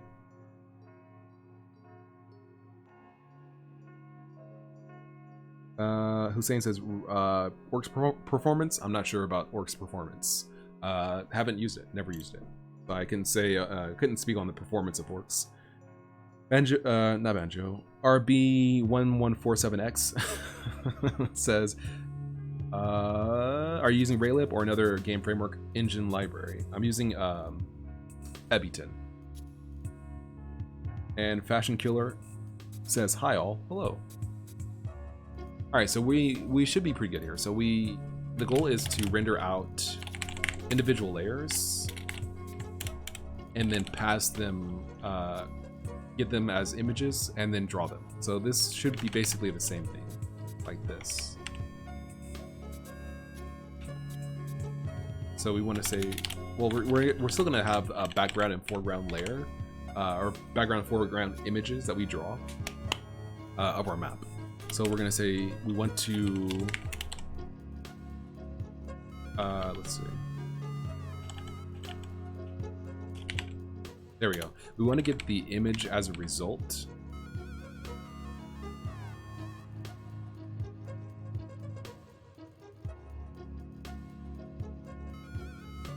Well, we could do this in the, yeah, let's do it like this.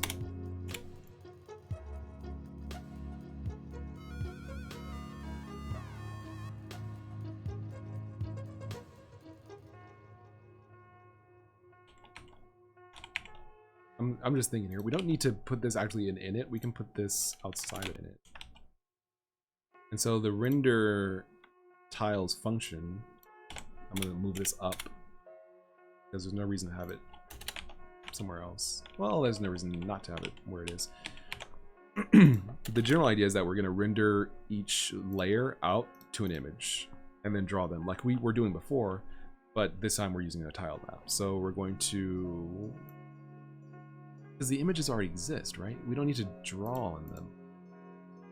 So can we just do this? Level.map image bg equals level.renderer.result Ebiton image. Can we just do that? Pardon me. It's not an interface, so we can't do that. Right? Is that what it's saying? It's not about pointers. It is not about pointers. I thought maybe it was like a pointer related issue. Okay, so we're probably gonna end up drawing the result onto the map background and foreground. So let's try this.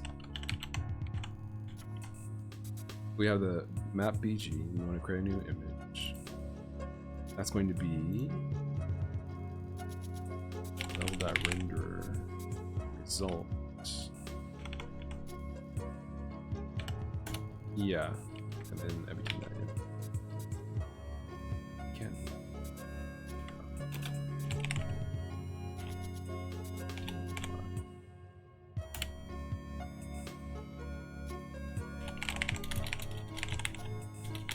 Okay, so this kind of thing should work. So we're gonna put this into the render tiles.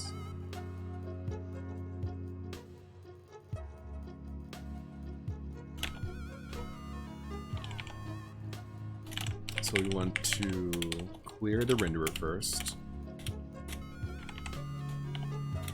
we want to render the first layer.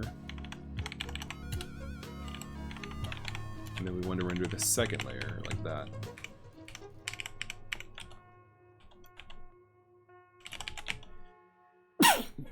Pardon me.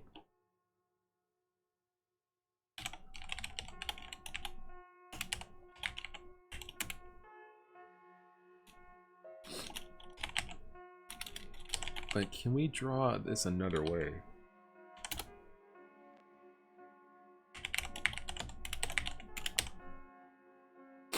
Pardon me, I'm having a little bit of issues. So can we turn this into an image? The answer is no. It's not an interface. What is this then? What do I think it is? It's a struct. Okay, so then what I might end up doing is just sub-imaging it.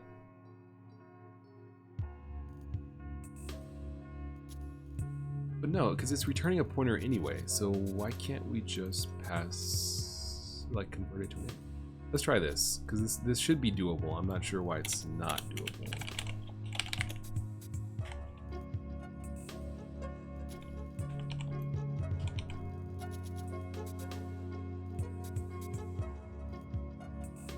Okay, that will work. So then let's try this.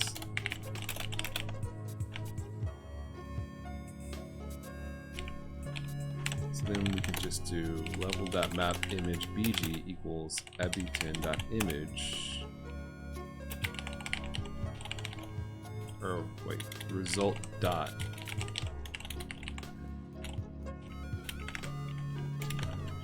Let's try that, because I feel like this should work, where we don't have to do anything more complex than this.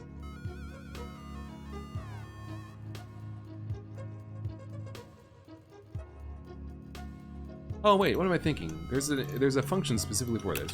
There's an ebi10 function, image from, yeah, new image from image. Okay, obviously this is the best way to do it. All right, so then we'll just say level.render result, and then ebi10 filter nearest. I completely forgot about this. I was like, why is this not working? Oh, we don't need an error. That is definitively the right way to do this. Okay. Much cleaner looking. Excellent. All right, so we have the background, we got the foreground. All right, so then when we go over here to rendering, or actually it's updating, and just draw the background still. Draw the foreground still. I think that should be it, actually.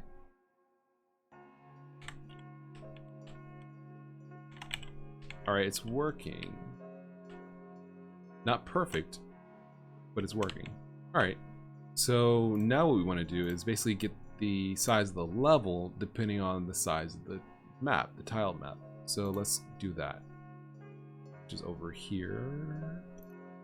Level.map.width times level.map.tile width.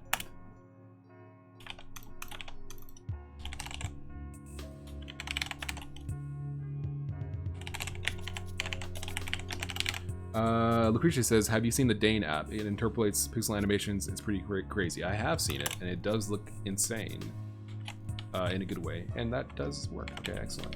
And obviously the tiles are incorrect. We'll have to do something about that. Yeah, that's great. It's really smooth. It looks a little weird, but I think we're just not used to it, and I'd like to see more games use it, because it feels like why wouldn't you, you know?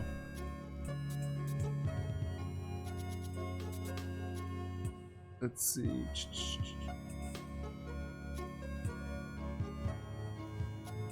Hussein says, are NVIDIA drivers in Solus working properly? Yeah, the proprietary ones, yes. The open source ones, I don't use. Some distributions can't operate the microphone of the headset, which is plugged into the combined jack. I don't know if Solus works with that, because I would assume and think it does. But I can't speak on it because I don't have a headset that has a microphone in it. My headset is just audio. But Solus tends to be pretty good about hardware in terms of like stuff. Like I would ask on the forums just to confirm. I don't want to give you a bad idea or like say yeah it works and it completely doesn't and I have no idea. So like ask on the forums. I'm sure there's somebody out there who has a headset with a microphone and obviously earphones. Lachi says, why would that affect NVIDIA drivers? You mean the open source version versus the closed source versions? They're different. Wouldn't that be more of a Realtek issue? No, we're that was two different questions. The audio bug? There's no audio bug. That I'm not sure what I'm not sure what you're talking about. Lachi, I'm gonna be honest, I don't know what you're talking about. With the headset.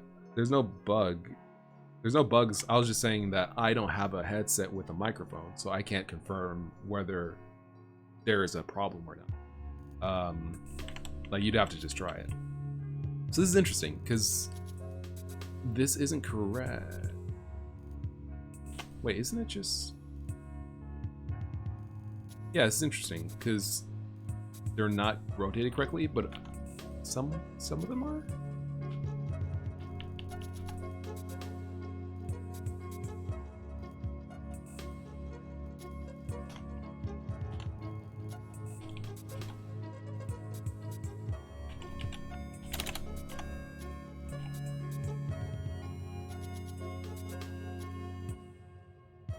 This renderer isn't working properly.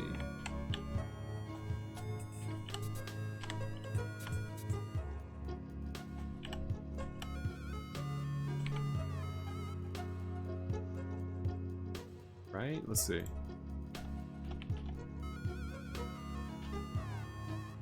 I mean, I know it's not, but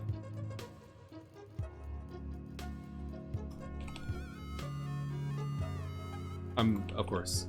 I was like, I think it's still not going to work, but I forgot to fix this. I was like, what's going on?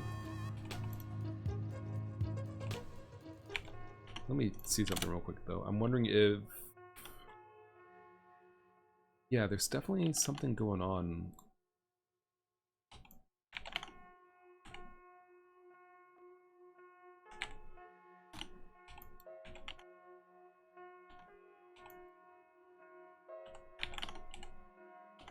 Yeah, these are rotated.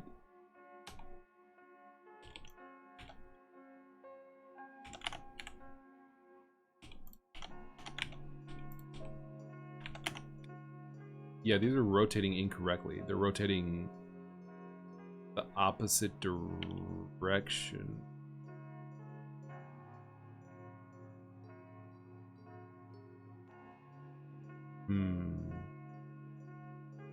Yeah, these are rotating incorrectly.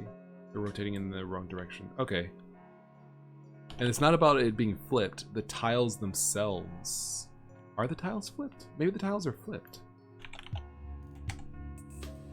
No. No, they're not flipped. It's just rotating. Okay. That needs to be fixed. Alter says, are you finished working on the rainy game? Nope. What's it called? It's called I Know Who I Am. I'd love to see, I would like to see more of it eventually at least. Feel free to check the YouTube, my YouTube channel. There's several devlogs. It's under I Know Who I Am. So you can just look through basically to see what it's like. Currently, the last video I did was Tuesday? Monday? So like earlier this week. And basically I just worked a little bit on it, but you can see basically where it started and how it came to be and what it currently is. But thank you. I'm glad that you're happy to see more of it because it's definitely shaping up, but it's definitely also taking a long time, which is why it's always good to have small games like this to work on as well. So I think what I'm probably going to end up doing, well, let me see. Am I properly doing this renderer? Because it's rotating the tiles, but it's not rotating them in the right direction. Am I doing anything out of the ordinary with the renderer itself? I don't think so. Yeah, I think what I will have to end up doing is I'll have to make a PR for this. which is unfortunate because it's a good tiled renderer, but yeah, it's not rendering properly.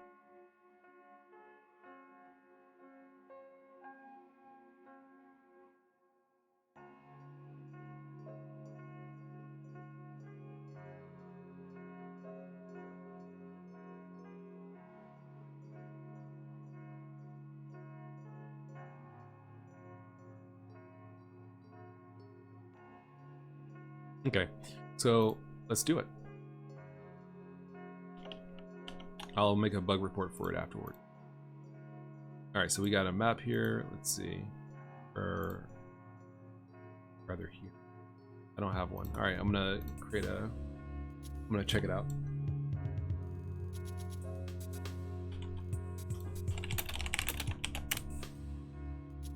Oh, it's go tiled. Here, okay.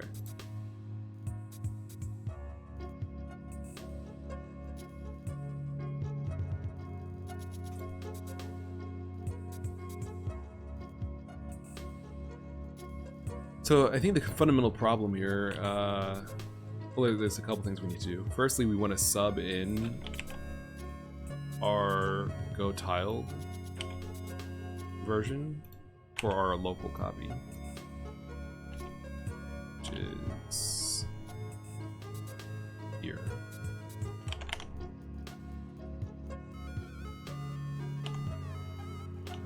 Like that. All right, then what we want to do is also, let's see, we want to figure out why it's rotating in the wrong direction.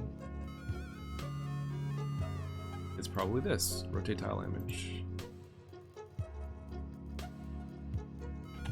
So I think the problem is actually the orthogonal.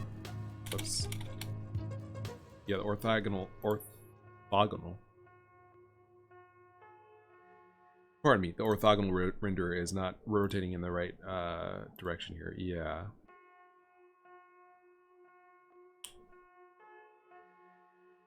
Right tile. Oh no, wait. This rotates the.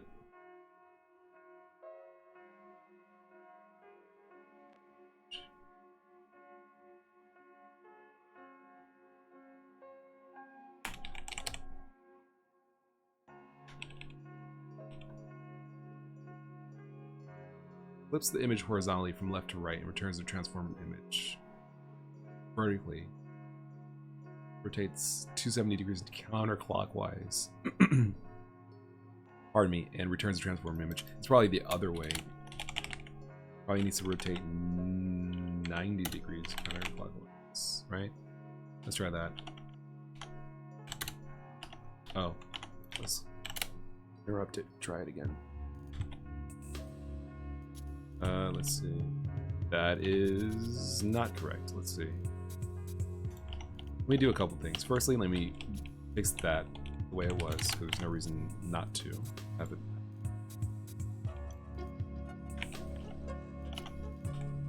Okay, so it's supposed to be right, down, left, up.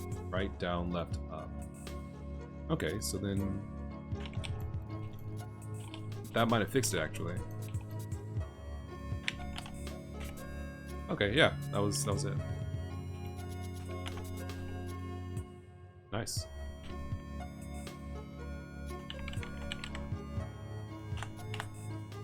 Excellent, excellent. Okay. So that's the only change that we really need to make. Really needed to make, because otherwise, if it's rotate 270, then we end up with some off stuff like that. Should we rotate 90? That made it simple.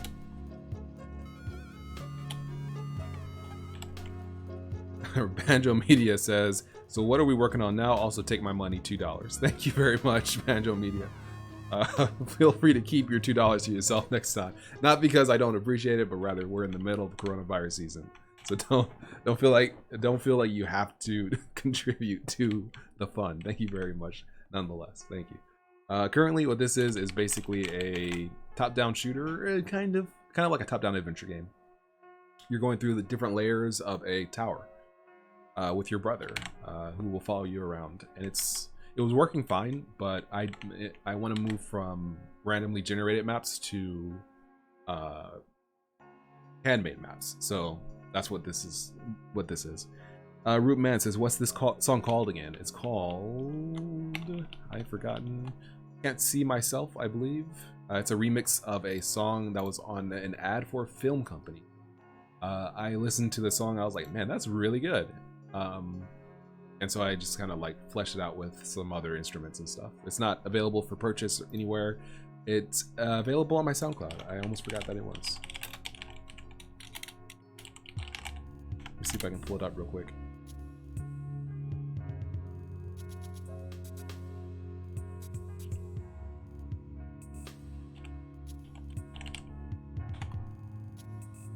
There it is. Lachi says, have you considered Mixer as a streaming platform? I feel like their FTL, not sure what that is, would benefit for conversations like 1 second delay at most. Oh, I guess faster than light. It's something to make like chat come in faster.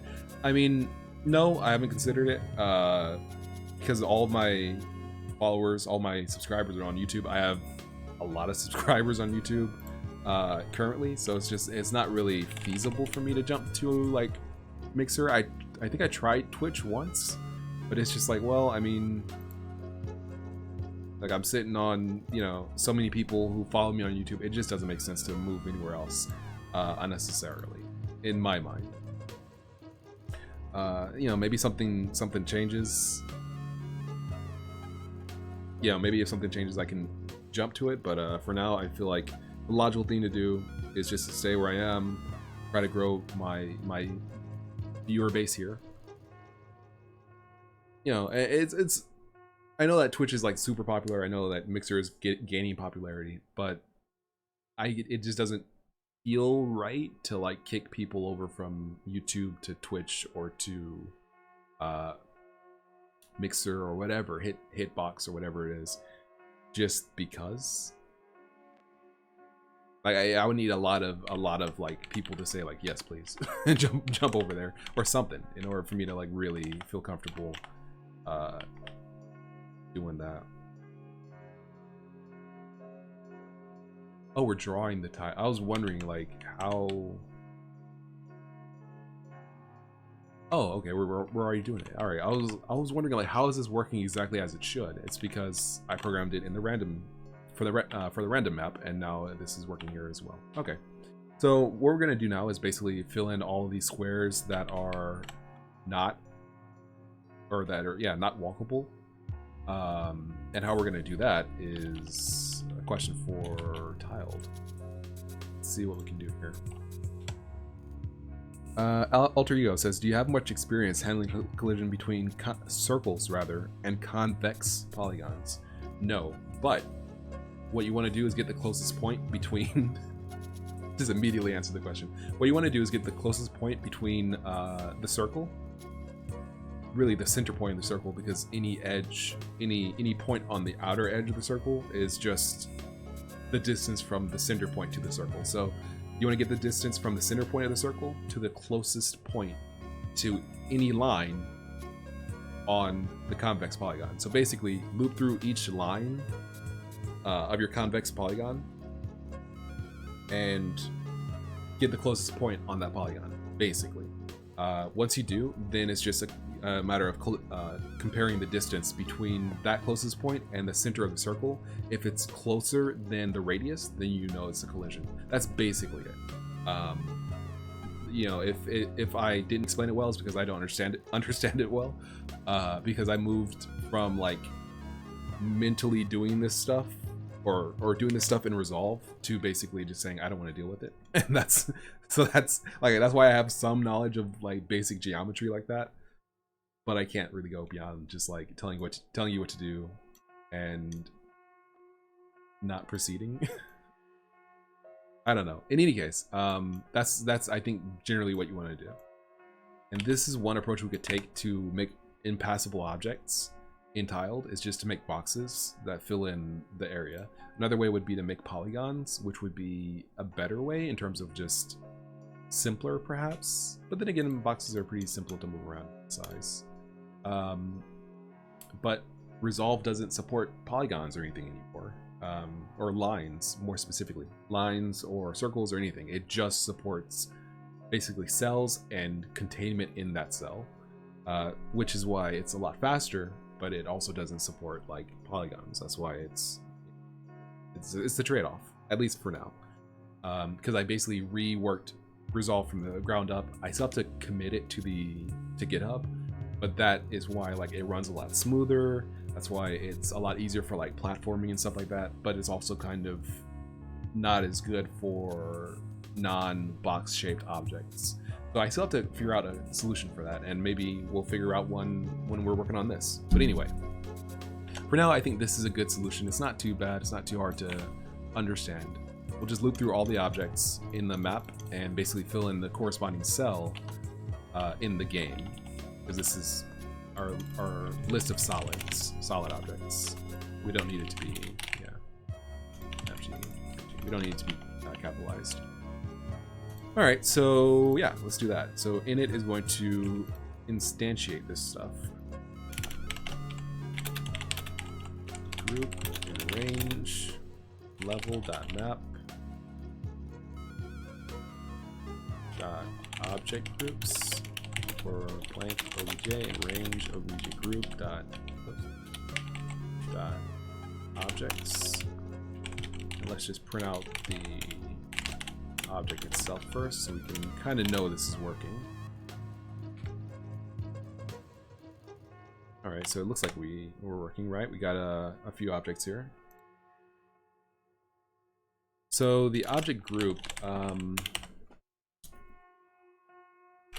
not sure what an object group is entitled, but I'm looking for specifically the objects that reside on this layer. So let's see, does obj have that information?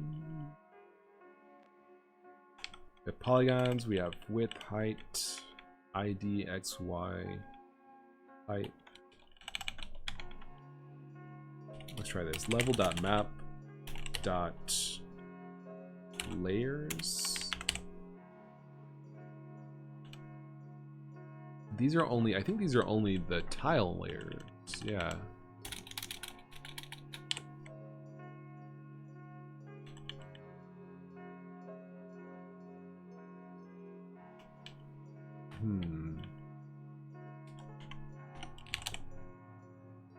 So the obj doesn't seem to have what we're looking for. Obj group. Unique ID of the layer. Name. Okay, so the obj group is this. The object group is just the layer. Okay. All right, so if we print out obj group dot name, it should be solid. Yep. Okay. Cool. So we're gonna do that. We're gonna say if obj group dot name is equal to solid, then we want to basically make impossible objects for each, or make contained, yeah, impossible objects for each spot in the cell. Alterio says, I like the fact that you actually talk to us. Thank you. Thank you. It's unfortunate that streamers don't all talk to their fan base or viewers, but at the same time, when you have, 50 million people watching you, not literally, but when you have 5,000 people watching you, like it's going to be impossible, like literally impossible to talk to stuff. Sometimes you're just gonna be like, well, somebody says something and it's gone. It's just one of those things. But that could be solved with like engagement of a slow mode or something like that, so like the streamer can look at the chat, that kind of stuff. But for now, because everyone, like no one's watching me, I can actually talk to my viewers, so it's nice. Let's see. So we have basically the group that we're looking at is the solid group. It's only the solid objects. For each object, we want to basically create an object in our space, in our resolve space. So we can say level.space.register, or wait, how do we do it? Oh, I remember now. This is going to be block. We'll just call it block equals resolve.newObject, and it's going to be the objx, objy, obj width, obj height, and the level space, and that's it. We actually don't need the, yeah, we don't need that. There. No, we'll give it a, we have to give it a tag, so we'll call it solid. There.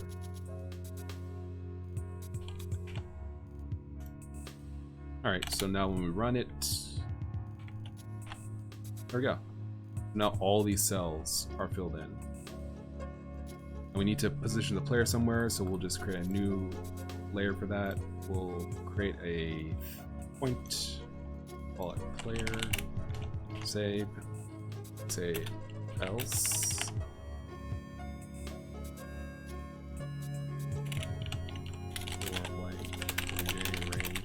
Group dot objects if obj dot name is equal to player. So we want to actually create. Oh, alter ego says. Well, Lucretia says Solar Loon for life. Thanks, Solar Loon R for life. Thank you. Alter Ego says, it's a bit of a shame our time zones are so different. It's about 4 in the morning here. Don't get to catch the streams very often. Oh, yeah, I'm sorry about that. It's unfortunate. Yeah, I'll see if I can get a time that works for everybody. It seems like the best options probably would be to have one in that like late afternoon, early evening, like 6 p.m. and probably one in the morning, like maybe 10 a.m. If it's 4 a.m. for alter ego, and basically it sounds like you're on the other side of the world essentially. So ideally I should be able to catch two different, basically everybody with one stream, or half of everyone with one stream and half of everyone with another, probably. So if it's 4 a.m. now, that means that you're a full, like, what, basic math, you're a full 8 hours ahead of me,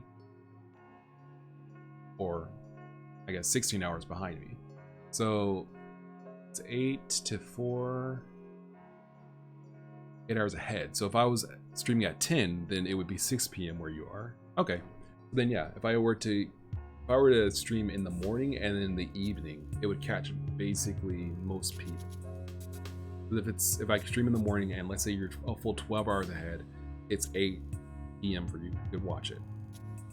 Yeah, so I'll see if I can hit like morning and evening, maybe evening in the afternoon, morning in the I can't do morning on the weekends. So it would, if it was going to be a morning and an evening stream, it would have to be evening in the weekend, morning in the weekday, like morning on a 10 a.m. on a Tuesday and 6 p.m. on a Saturday. It would have to be something like that, or 6 p.m. on a Friday.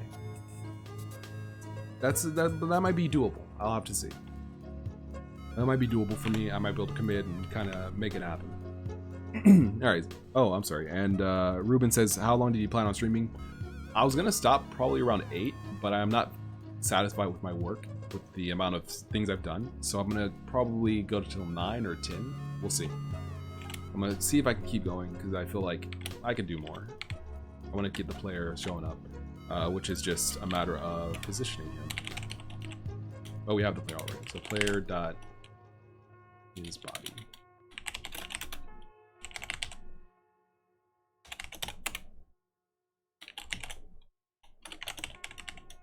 I'm not sure why this doesn't show up. Why it doesn't auto-complete. It does there. I don't know why it doesn't auto-complete here. There it goes. Okay.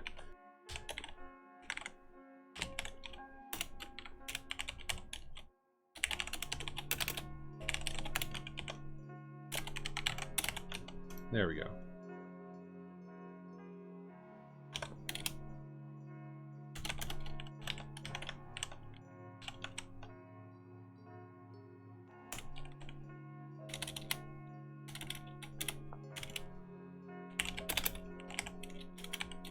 And we're going to do the same thing for the NPC.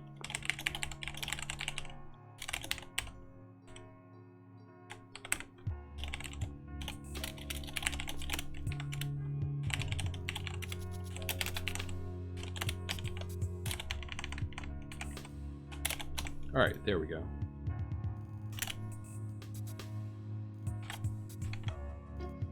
Immediately crashed. Oh, it's because we have to define the path finding grid. I forgot. Okay. So that's the next step. So now we need to basically set the pathfinding grid up. So we're gonna have to do this a little bit more manually than before, because we don't have anything really to work with, because the tile, it doesn't have information for each cell of, like, you know.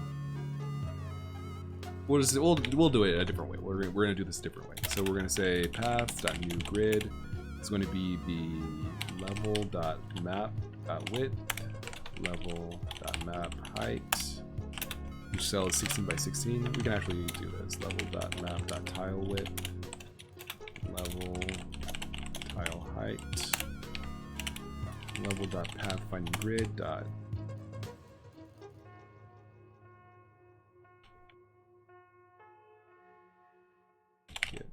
Yeah. All right. So let's see. For blank y and range level dot space.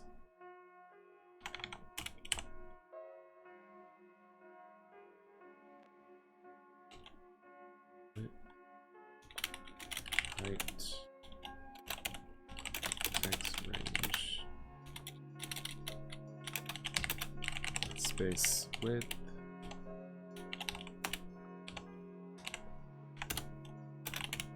Okay, level.pathfindinggrid. Get xy dot walkable equals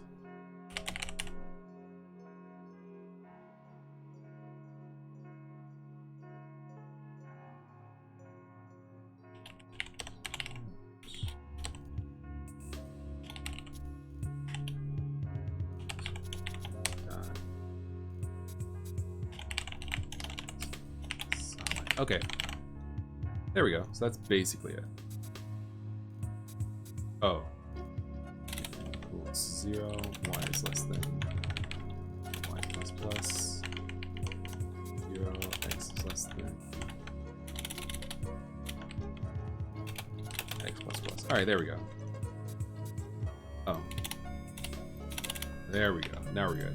So basically we were making a new grid, and then we just loop through the spaces width and height and get the corresponding point in the pathfinding grid and set it to be walkable depending on whether it contains solidity or not. Alright, so that's kind of complex sounding, but in truth it should be relatively simple. Why is this not working? It's a nil pointer because y is pathfinding. Oh, it's gotta be probably like that. No? What's not? Does this not exist?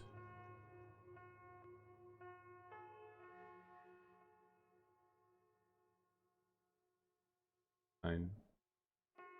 Let's see.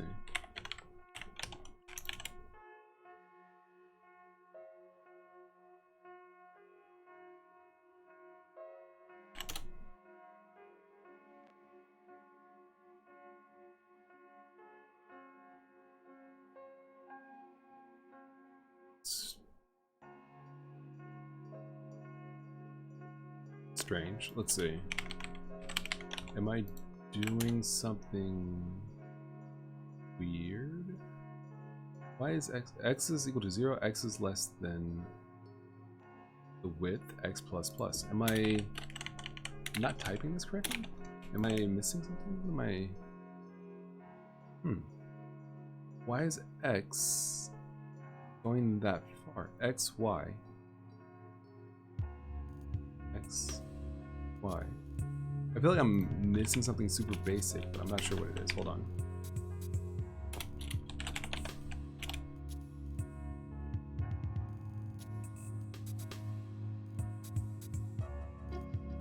Yeah, why does it go up to 49? X is less. x is equal to 0, x is less than the space's width, x plus plus, y plus.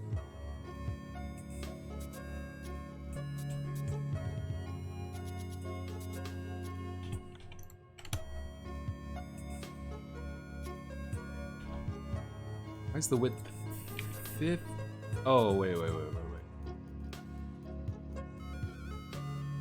What's the space? Oh, psh, I'm an imbecile. That's what.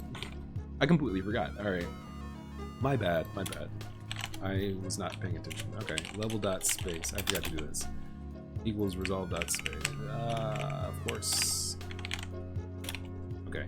So the width is going to be tile level dot map width, level map height, level map width, tile height. There we go. And then we probably want to also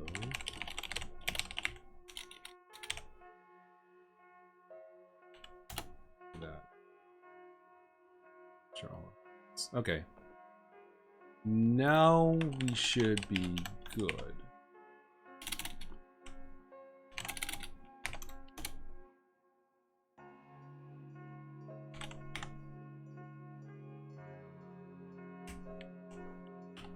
All right, at the very least, it's not crashing, so that's good.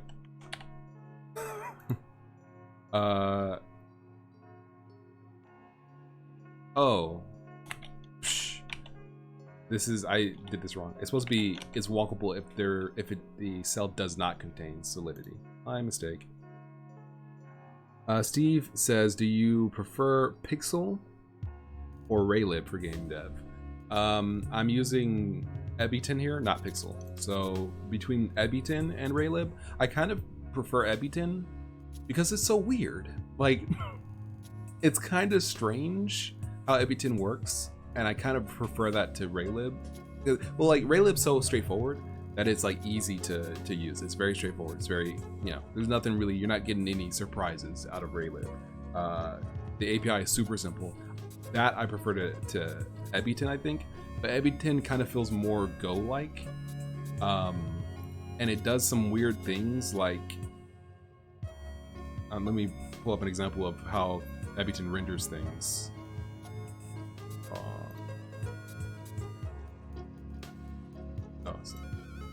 So Ebiton uses like geometric matrices to draw things. So in order for things like if you have an object, this is kind of weird. Like let's say you have an object, right? Like this is the screen. This is the screen here. And you want to draw an object, right? You draw it on screen. It's going to draw like, let's say up here, 0, 0. Let's say you want to draw it like at this point. So you say, okay, let's translate it by that, you know, the distance from there to there. So yeah, there. Okay, cool. But now let's say you want to rotate the object by like 90 degrees. If you do that, it's going to like rotate up here because it's rotating 90 degrees from this point, that 0, 0. So you translated it, then you rotate it. So if you want to rotate from this point around, you have to move it, translate it by the difference horizontally and vertically by half, so that its center is at 0, 0, rotate it 90 degrees there, then translate it. So the order of operations matters a lot. That is so weird that I kind of love it, because it's like, it's one of those things that's like, it's stupid because it doesn't make sense. Until it makes sense, then it's still stupid. But then one time, it's like, how am I gonna get this to rotate properly? I got it. And it's like, for that particular time, you feel like a genius. It's so like, it's so weird and highly specific that it's kind of cool. It's like, it's not quite OpenGL. Maybe OpenGL does have something like this, something similar. I don't remember this specific like matrix orientation stuff, like rotating before translation. I'm sure it does, but I don't remember manually dealing with that. So it's kind of weird, and it's weird, but at the same time, it feels like it's interesting. And I think some of it is like Ebiton seems to be kind of influenced by old like old game development, not just like it's a framework to make a modern framework to make games, but rather it's influenced kind of like from SNES days. That's the way it kind of feels. It's gotten modernized over time and more like generalized, but like before it was like you have to just like define like your game window size. There is no resizing, there is no changing. You know, it's 256 by 224, like, or whatever, and that's it. Like, this is your game window, and that's it. Like, you can't like really maximum. I don't remember if they allowed you to, if Hajime allowed you to, or Hajime Hoshi on GitHub allowed you to maximize the window at first, like, because it was kind of supposed to be like a framework to make old school SNES kind of games. That's the way it kind of came off to me, and that it's so kind of it gives you kind of like rudimentary tools, but also kind of advanced tools in very specific directions, very specific domains of game development. Like the color stuff is pretty cool. Like you have more control over like tinting and like changing the hues of colors and things like that. So there are some like cool features, but it also has kind of like a different way of approaching certain problems. So I kind of like it, even though it's more like in-depth than most engines and most frameworks. So I like it. I think that Raylib is also cool, and I would definitely recommend Raylib if you don't use Golang. If you use Golang, you might want to go with Ebitin, just because like it's written in Go and it's not like making C calls as much. So it's kind of like, you know, you have to compare the two and figure out which one you want to go with. Lachi says you have to manually do your affine transformations where other libraries abstracted away. It's all about matrix multiplications and stuff. Yeah, it's kind of like that. Order matters, yeah. So it's kind of different. Lucretia says all rotations need an origin point. It's just a lot of game engines to find that origin for you. Yeah, that's exactly correct. Steve Dickinson says that's one of the exact same problems I've been having using Pixel with 0.0. Yeah, it's interesting because it's like, you know, it's something that most game engines and frameworks just don't talk about. Like, you don't, oh, this is working, I forgot. Suddenly it's working. It's something that a lot of like, oh, this is on the it's on the foreground plane.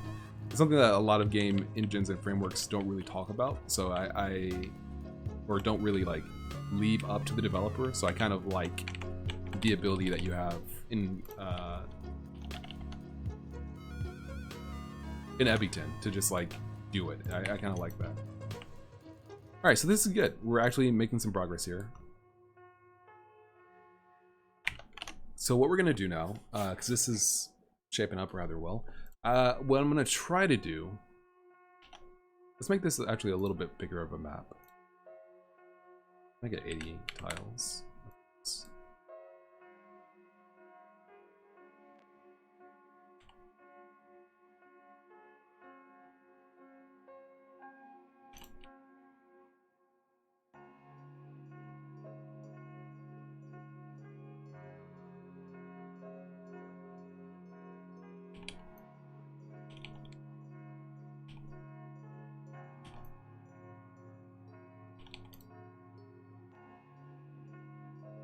Okay.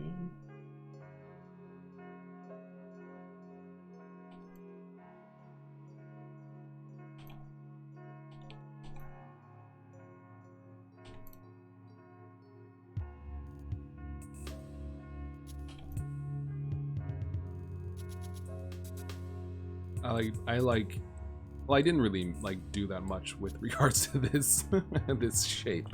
I said like I want it to be bigger, and then proceeded to not use the shape, not use the full breadth of the area.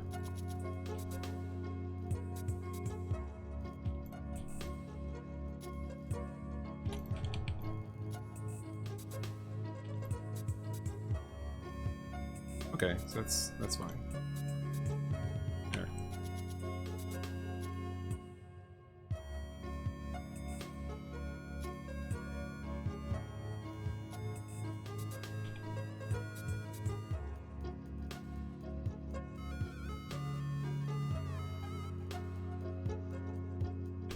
All right, we're good. Let's make sure this actually does work.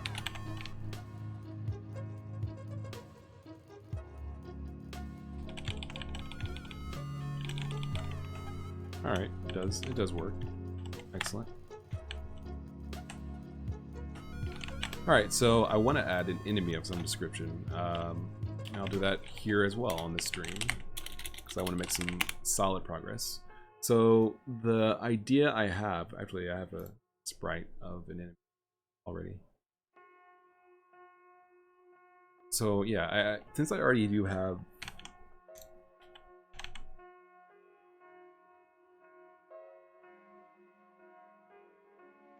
that's an idea for an enemy anyway.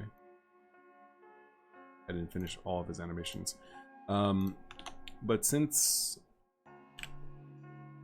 I have the ability to reuse so many mechanics with all of these components, ideally this should be rather simple. So let's see if it is. So we'll call it new enemy. This is going to be a level. Give me a X and Y.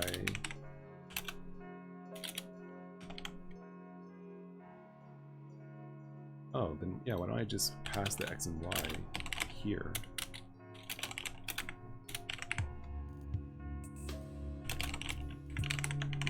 Obviously better.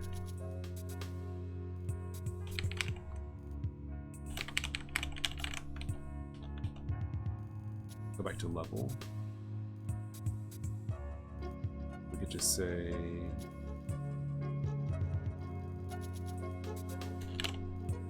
level.add new player level, get an X or get a Y, new NPC.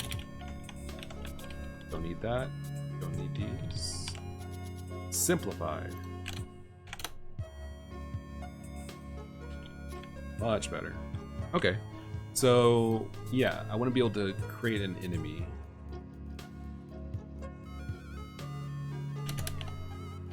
I'm just gonna copy this stuff.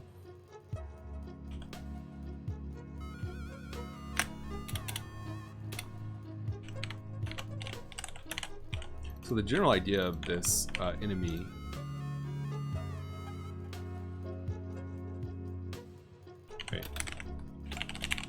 there we go. The general idea of this enemy is basically going to be the same thing, except he should fire at us. Essentially, he should fire at us. I don't know if I want to use this particular sprite yet. Like, I don't want to put in a whole bunch of work. Only to not... Well, it's not, I guess, that hard to draw this guy. He's rather simple.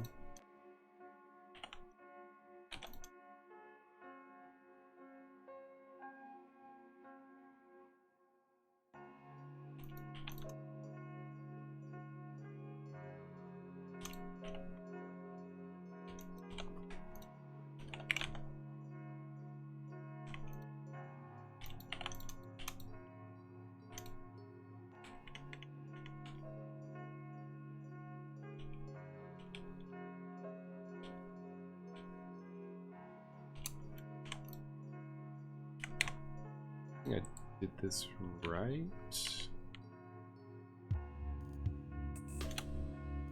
I did not do that right. Let's see.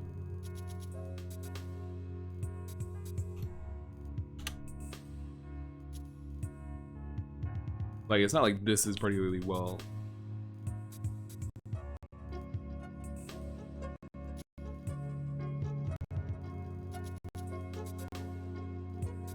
It's weird, my phone's just turned off. Yes.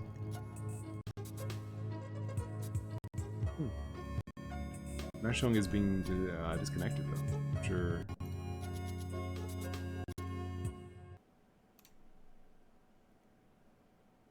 Maybe this. I don't think it's low on battery. That's weird. All right. Well, in any case, oh, Alter Ego says I need. There we go. Alter Ego says I need to go to sleep now, but it was great to chat with you again. Hopefully, I'll catch another one of your streams in the future. Oh, thank you. Yeah, and please sleep. If it's 4 a.m., 4:30, please get some sleep. Sinellum says, are you just streaming on YouTube? Yes. Lachi says... Oh, okay.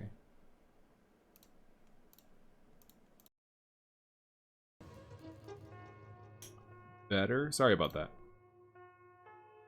Sorry about that. I'm not sure exactly what caused... Well, I know changing the audio device caused that. I'm not sure why my headphones just stopped the... Like my headphones just stopped playing back audio. I'm not sure what that was. Okay, so let's see here. Yes, I'm just streaming on YouTube. Okay, so that's the sprite we have. I'm not gonna spend too much time on this guy because I feel like it's bad.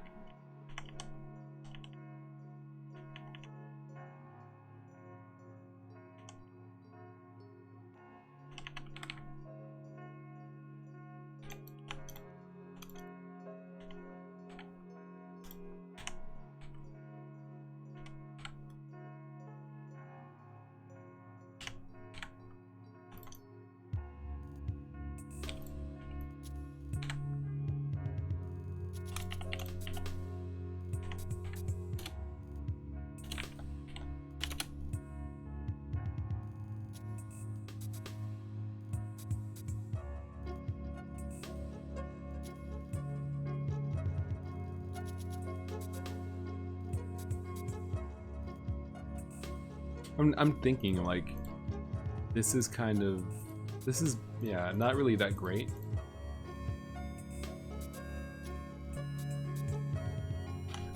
Alright, so what we're gonna do, I guess it doesn't matter. We don't really need to make this overly complex. We'll just leave them half done. It doesn't have to be super good.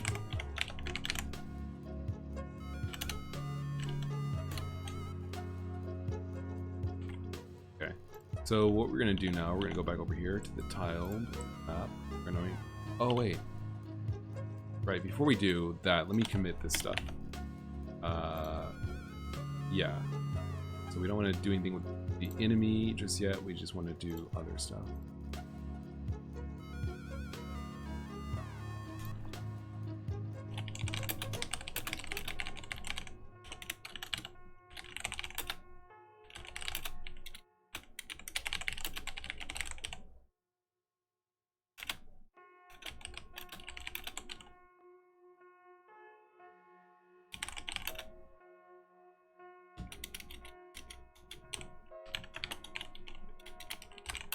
Okay, so we're swapping out random dungeon generation for TMX files.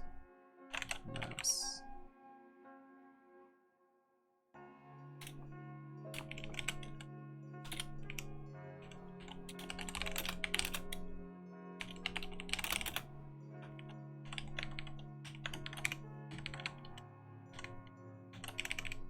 Okay. Let's see. Level, right, rendering, okay. Also modify the mod files that using our own local copy.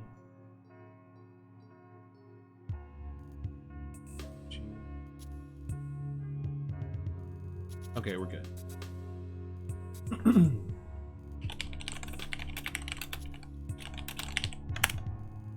There we go. Now we're gonna do this stuff about adding the enemy. Okay. So we want to go back to the level. We want to say if the name is enemy, then we want to level.add new enemy level obj.x, obj.y. Boom.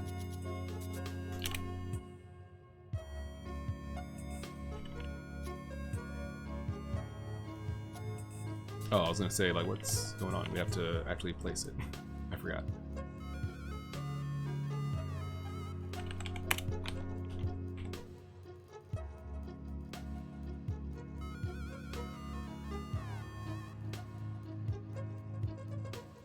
Alright. So this does work.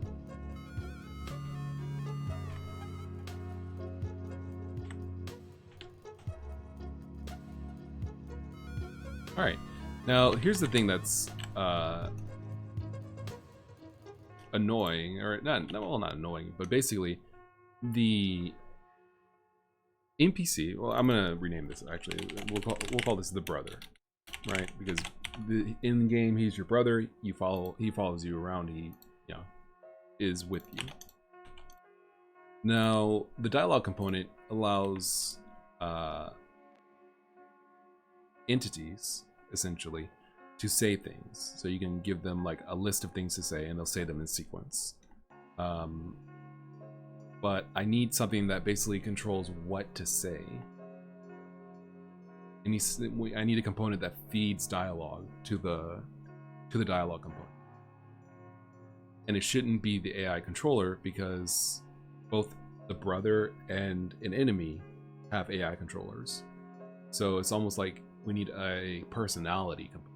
So like the brother has a personality that's different from the enemy's personality, because the enemy will say things like intruder, and you know, assuming the enemy says anything, it would say like intruder, you know, how dare you, whatever. You know, he'll have enemy-like things to say, and the brother will have brother-like things to say. So maybe a personality component would be a good idea. Also, because like an enemy might do things that the brother wouldn't do. Like the brother might stick to you more closely, whereas an enemy might just chase, right? Like a brother might leave you in a certain range to attack an enemy, but once you get far away enough, he's going to like dip. So maybe we can make it just a personality component rather than like a brother personality versus an enemy personality. It's just a personality component, and their behavior is defined by that. So I guess really a behavior.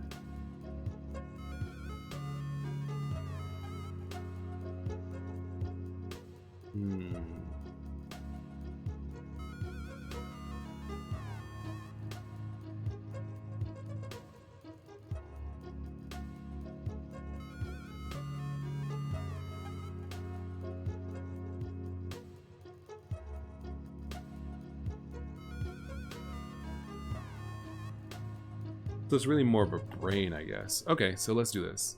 We'll do the first thing, which is to basically kick this stuff out of here. We don't want this in the AI controller. It has nothing to do with AI control. We will then create a new component.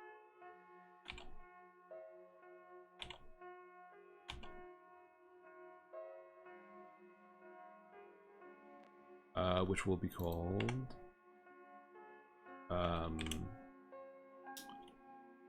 personality.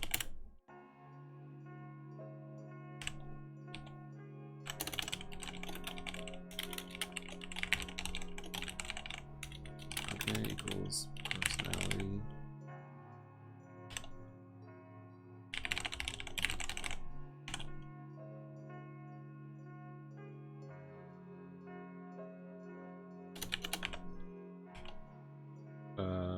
Wait, why did I hold on?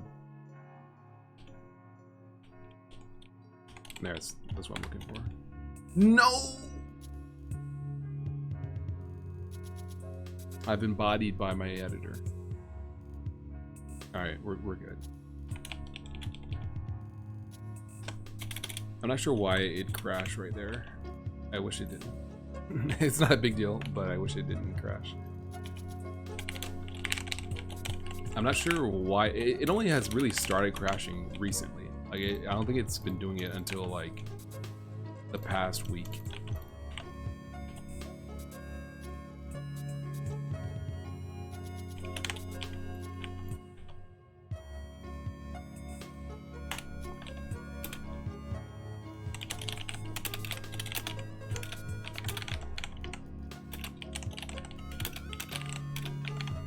All right, PC. That talk.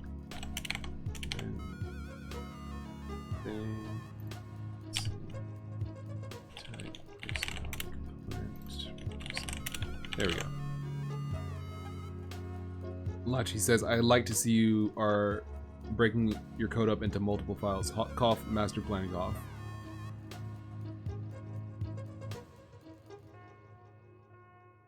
I'm not sure. It sounds. I believe that's a dig at me for not breaking up my files in master plan, which is, yeah. I should have broken. I mean, but in my defense, yeah, I should have broken it up. I should have broken up the files. I mean, it's kind of tough because like a task can, well, I guess I just have to refactor tasks. Tasks need to be in master plan. If you're unfamiliar with what master plan is, it's a planning software for game developers and programmers. It's like an idea board. And so tasks, there's a variety of tasks and they all share one task code file. They really could be like an image task is, well, I guess a media task is different from like a note task is different. You know, they could be different. So I need to break them up. I need to break the files up for notes. In my defense, it grew organically. I mean, that's true, but that's a really poor defense, to be honest. I mean, like,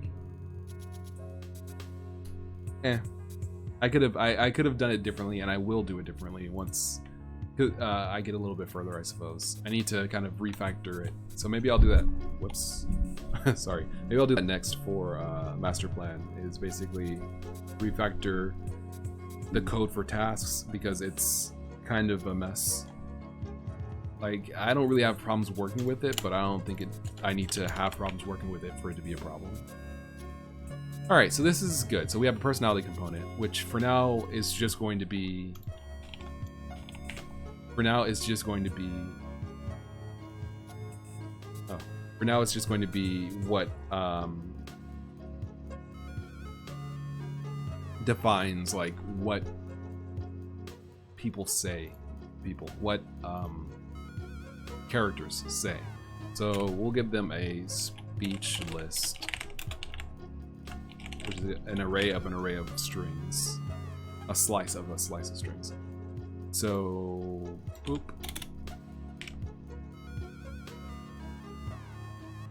Say pc.speechlist.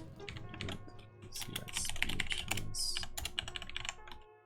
All right, so now let's go over to library. Here we go. New brother. Okay, so personality equals new personality component. Boom. Okay, so then we're gonna say personality. I guess we actually can just give him the strings, right? Like we can just.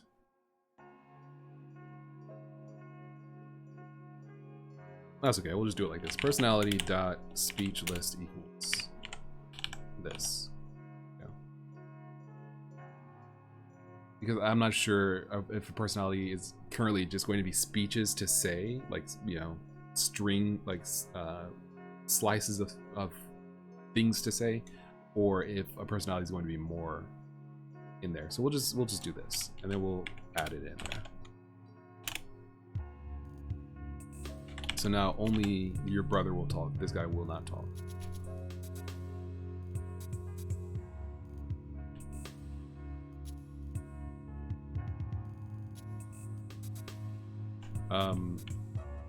It's next to impossible to see if it's working. Let's. I think it is, but we can also add the ability for an AI controller to have a minimum distance.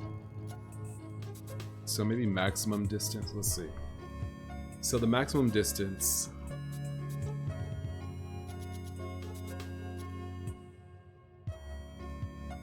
is the maximum distance away before he starts. Oh, that's why. Yeah, I was wondering why this is hard for me to mentally wrap my head around. I need a minimum distance and a maximum distance. So basically, if you're within the maximum distance, then the being will start to track to you. If you're within the minimum distance, then he will stop tracking to you. Or I'm sorry. Yeah, basically it's a range. It's a range of distances. I wonder if I could,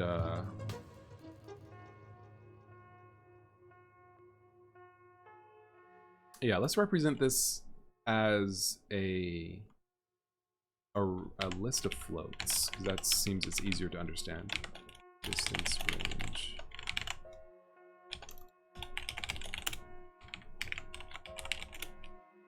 So then we have like 32, like if you're, he will only track you between these distances, right? Distance range 0.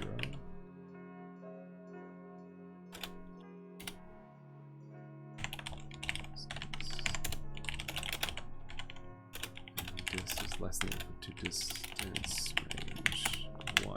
Okay, so yeah, as long as he's within that range, this. As long as he's within that range, he will run to you. Okay, this should be better. Now the AI controller for the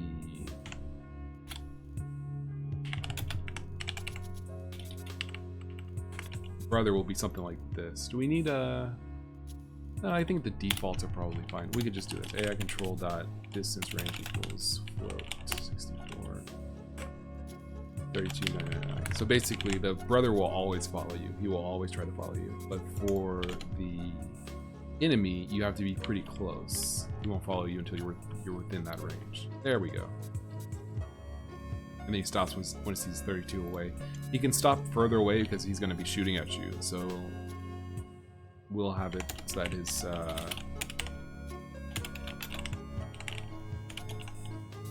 there easier way to do this.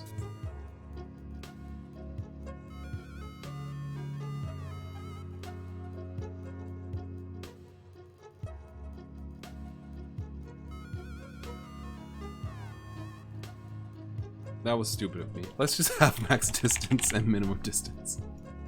Because like the distance range, it's just harder to type because you have to type the slice stuff. Let's go back.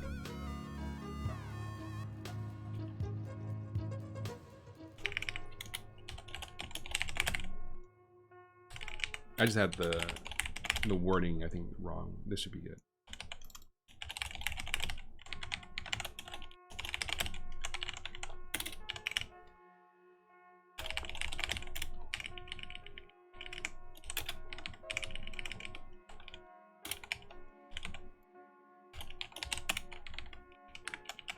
There we go. Okay. Go back to the library.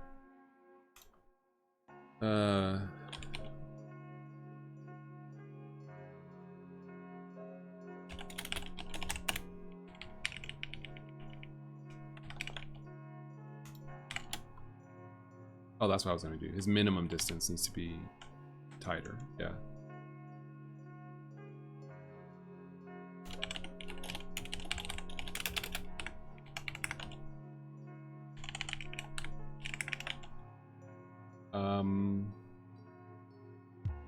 Yeah.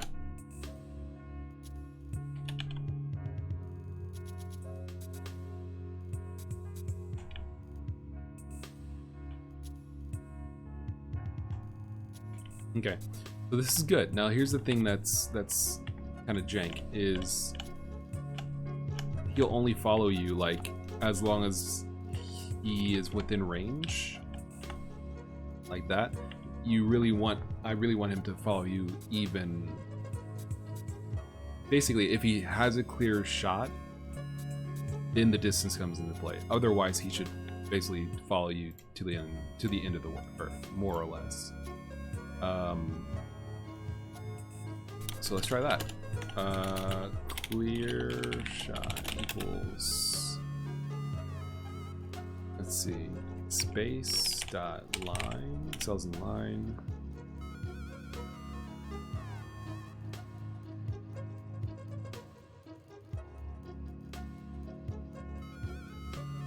Okay.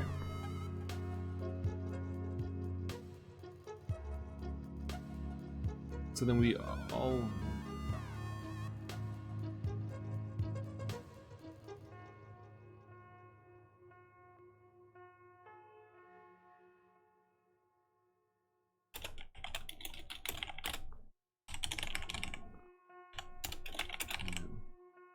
Okay, so we need to get basically...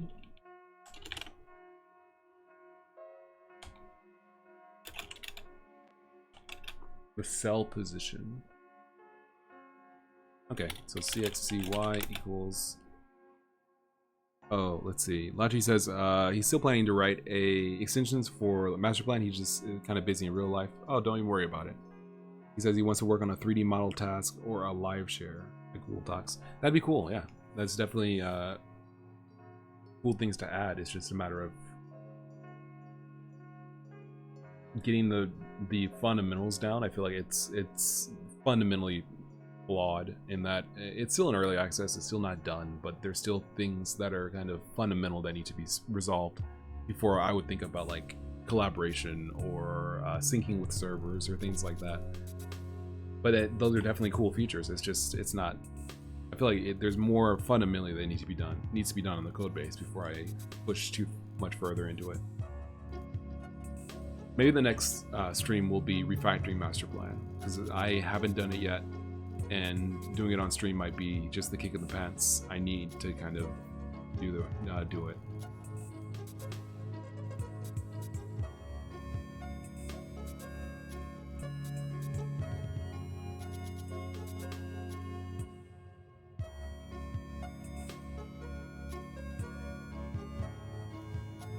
Right. Okay, so I think I'm on the right track here. So we want to get the world to space. Or wait. So, yeah, world to space of body center 0, body center 1. txty equals space dot world to space, target center 0, target center 1, and then cells equals space dot cells in line, cxcy txty will blank c range cells if cell for c dot contains tags solid, clear shot true, clear shot false, break. Okay.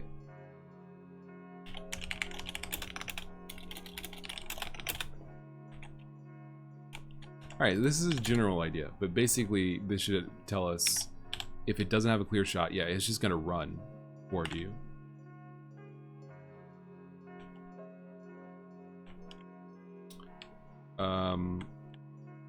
So like he's here, and then once I break his field of vision, then he runs toward me to basically get a better shot. Okay, so that's actually pretty good. That actually works better than kind of anticipated. The next thing I need to do, then what happened? Personality. What? Dialogue component. Nil pointer. His dialogue component died? PC's a game object.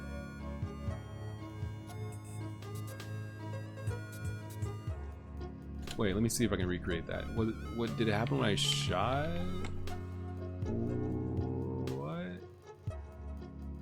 Does a bullet have a personality?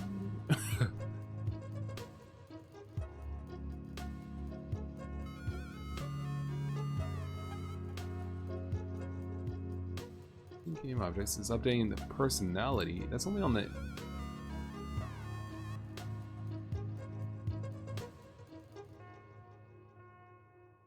Hold up. Yeah, it's not on the bullet. Wait, hold up. Something strange is happening. Is it spawning the particle at all? Let's see.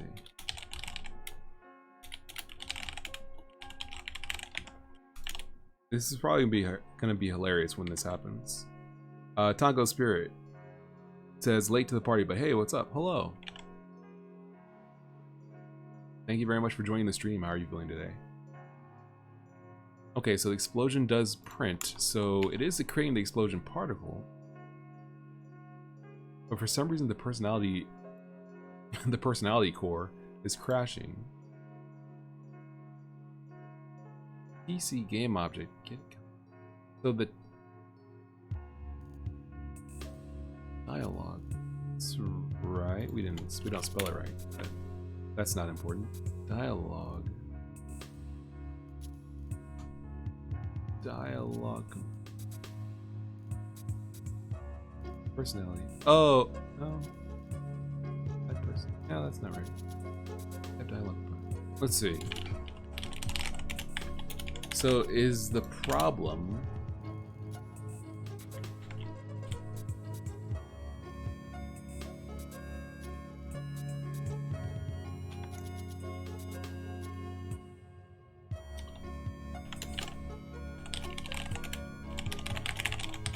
why is PC game object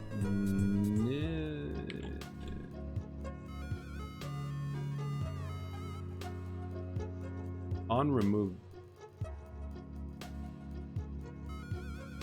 PC.game object? So this is, I think I know what's happening, and this has revealed a bug in my core engine code, which is fine. That happens definitely from time to time.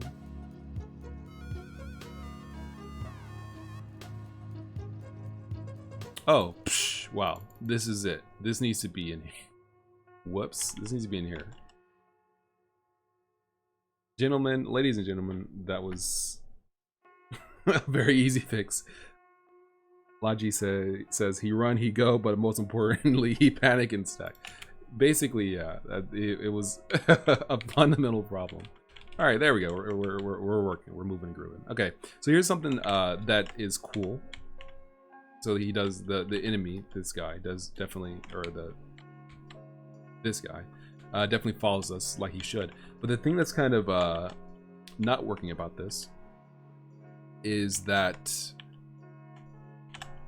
he starts following us immediately because he doesn't have a beat on us, which is bad. We want him to basically follow us only when we're within range. So I need to create some sort of like enemy intelligence, whereas like he has awareness, he can be fooled, he tracks the player, that kind of stuff. Now that's kind of where a personality would come into play, right? So like if you're close enough, then the personality says, hey, target the player, chase him down. So like awareness should be a possibility, or I guess more specifically a state of mind, because ideally you want to have something like, or I want to have something like, the brother is saying things, right, normal things, but then when you're in combat he says different things. The enemy says normal things and maybe patrols a set region, but when he gets fired on, then he chases you and says different things. If you run away and manage to evade him without being seen for some amount of time, then he goes back to his patrol route. Something basic like that. So there should be some concept of like a state of mind, essentially. So we'll call this a state of mind, or I guess we'll just say state. Mental state. We'll call this mental state. We'll call it, make it a string, and we'll create consts for this. So const ms aware equals aware. I guess we could actually make these enums. Const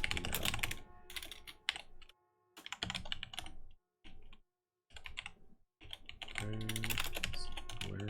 Now I'm not using iota for this because I'll do it this way. So we have aware, we have scared, and in truth this might be better suited to a state machine, but this is fine for now. I'm just trying to kind of block out the idea I have for what a personality does and what it gives the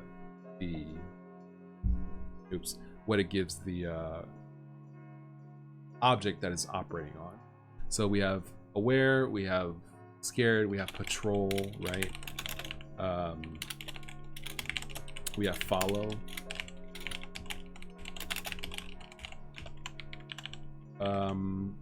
Really these should be like kind of bitwise operators, right? Because you might have something that's patrolling and scared, or following and scared. So I guess you have like a movement mode as well as, well, these could be just states. That's fine. Like if your brother is in a good mood, he'll be follow and happy. If he's scared, then it'll be follow and scared. If you fire on an enemy, it'll be angry and follow. Right? That makes sense.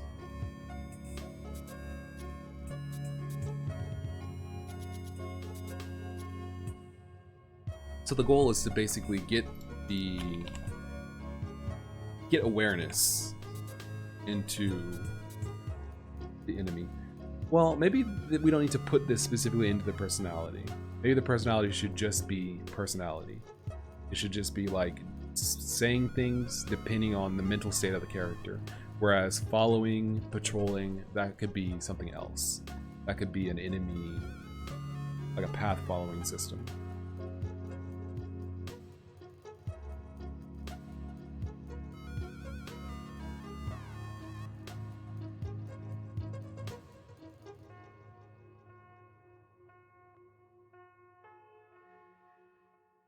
That might be, yeah. So what I'm gonna do,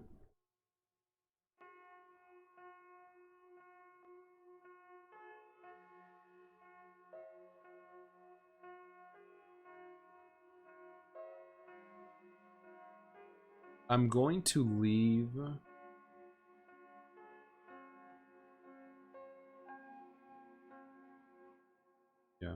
I'm gonna untracked, okay. I'm gonna leave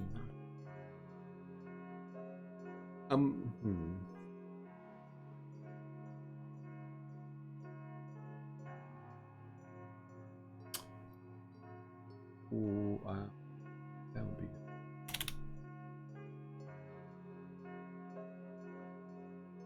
I think what I'm gonna do, because I think the personality of characters should change depending on situations that aren't necessarily all the same. Like maybe the brother should say this stuff. Like we could define the personality, right? Like we could say like personality.define default and then pass a series of strings to it, right? And then we could define another one to be scared and another one to be angry. And then switch between the speech lists according to external events. That's something that we could do for the personalities, to define different personalities being active at different times.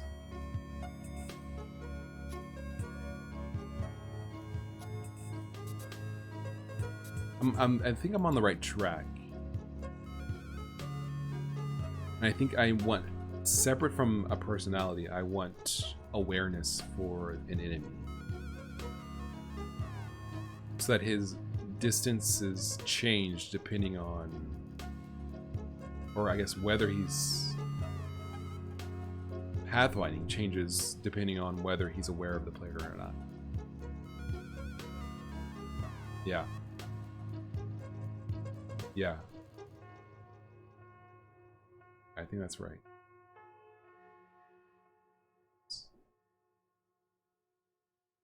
Okay, I think we're on the right track. All right, let's do that. We're gonna do this. We're going to. This is gonna be cool. I think once this is done at the end of the stream, we're gonna have something pretty cool. I think this is gonna be the awareness component.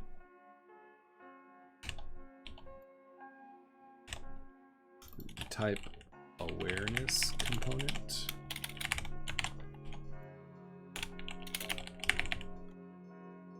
Awareness component. New. All right. So I think we could definitely get a different some music change as well. So let's do that next.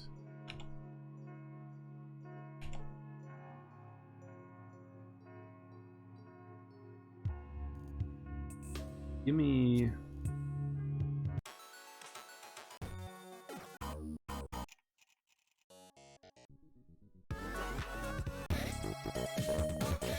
Apologies that these are wildly different volumes. I apologize. They weren't all mastered. Give me some sycamore. No, give me... That's way too loud. Yeah, give me some sycamore. Lachi says he sent me a meme on my Discord. Thank you very much. Wait.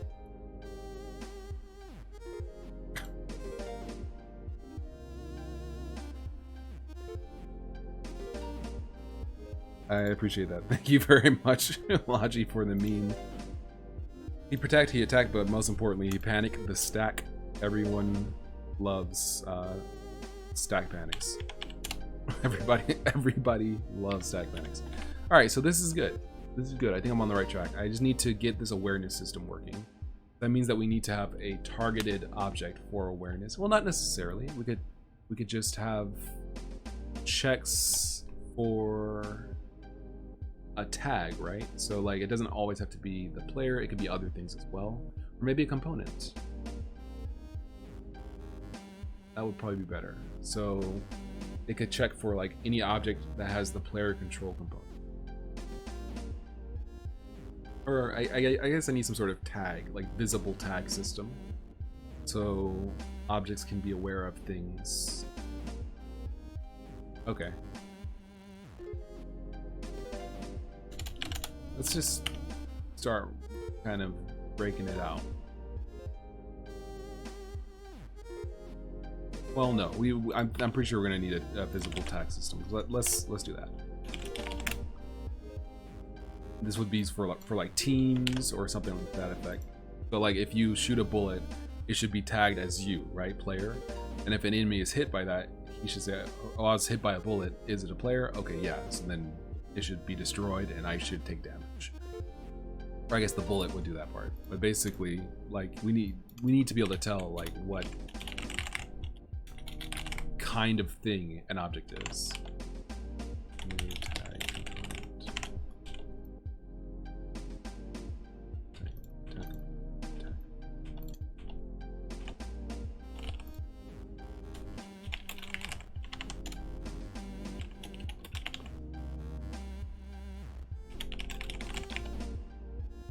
Alright, so that's really it actually. Type tag.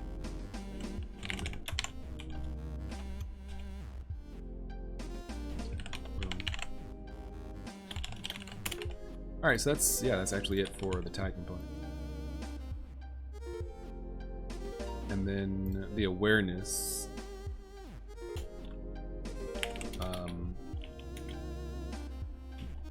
Search for.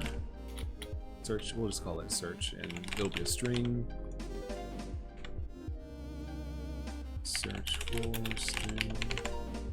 Search. Okay.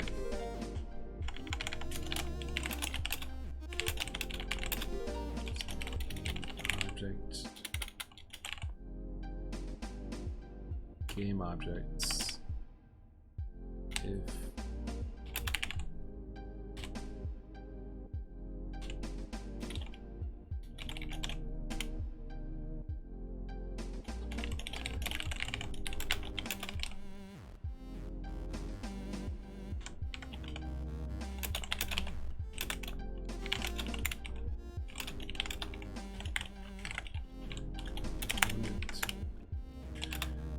tag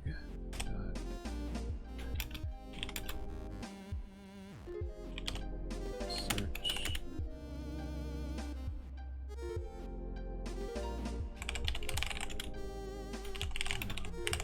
Okay. Awareness range int 64.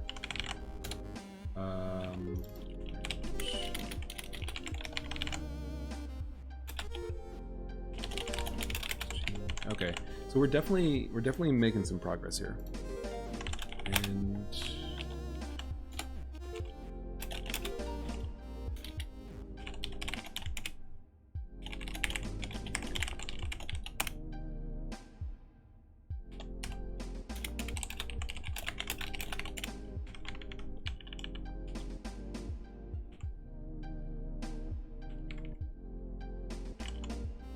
definitely making progress.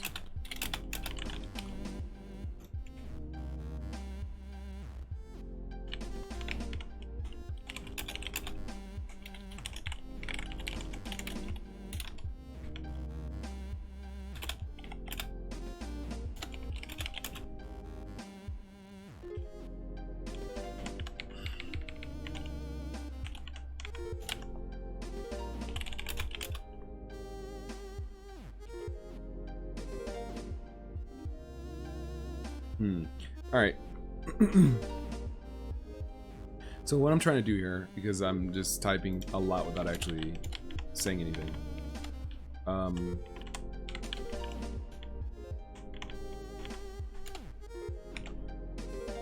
trying to loop through all game objects. Oh, I completely forgot. I have this. Get game object by component.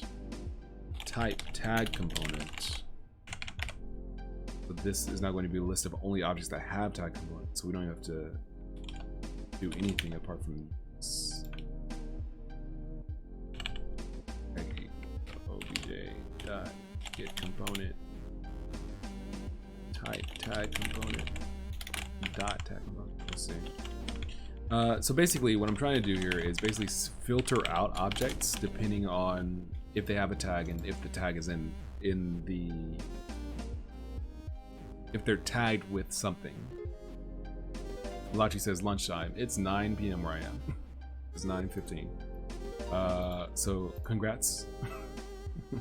Congrats on getting some lunch. I think what I'm gonna do, actually, yeah, something I forgot is you could theoretically have multiple tags, so we're gonna make this a series of strings like that.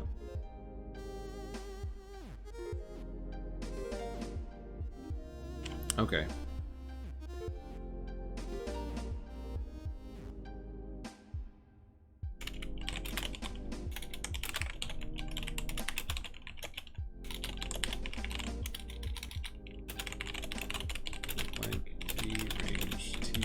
Tags.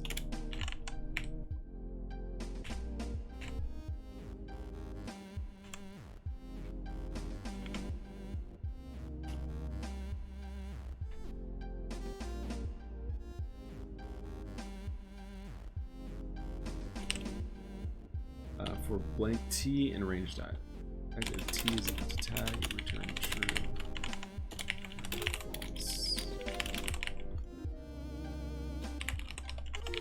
All right, so tag.as tag. Let's see that search. All right, so basically I'm slowly chipping my way to the end result of being able to be aware of a specific tag, like the player, for example. So t body is equal to b.body component tag.tag. Don't need that anymore. Okay, so t body.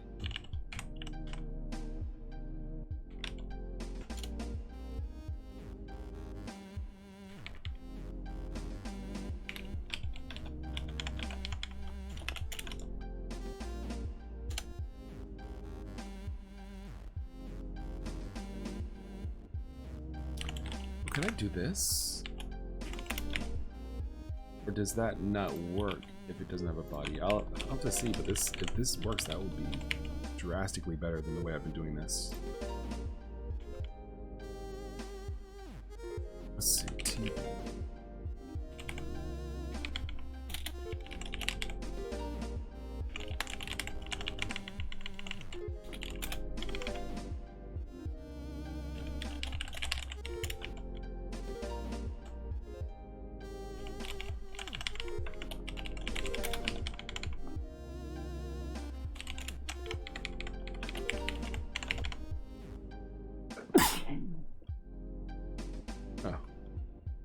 Pardon me. Sorry about that. Yeah. Okay.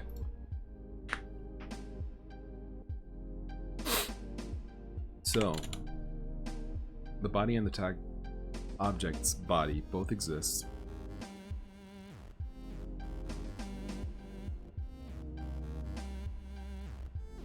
And then we want to say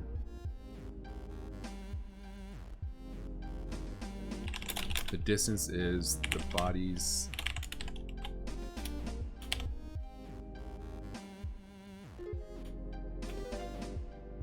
pardon me. Vector. body dot x body dot y. I guess we'll just tag body x, tag body y, dot magnitude. Okay. If this is less than AC dot range, we found him.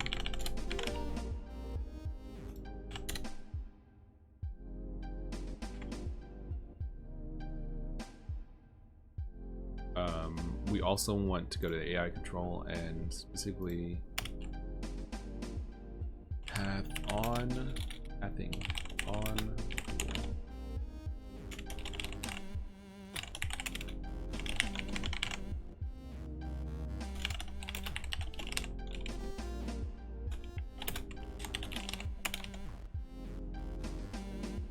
There we go. Okay. So this really actually is just a pathfinding component. It's not the AI control.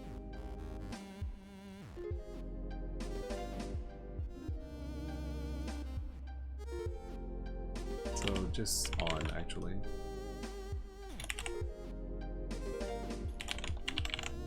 There we go. I'm gonna rename this. Yeah, this isn't type pathfinding.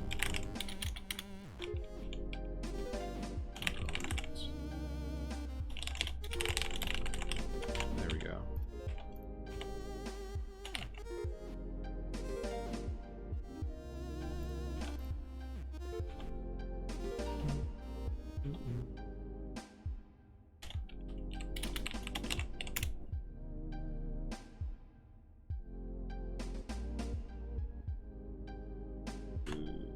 New pathfinding component. Say.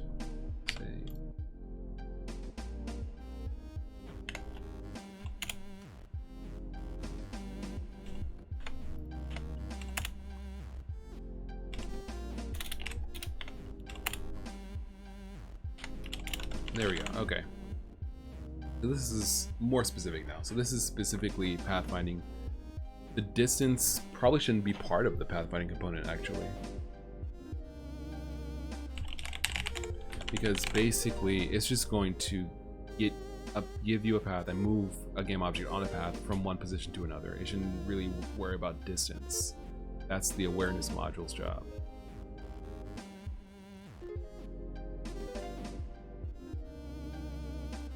No. Yeah, that's fine. We'll leave it the way it is for now. This should be actually. Okay, so we're definitely making headway here. Now, this guy should basically not path by default. So let's go back to the level, or rather the library.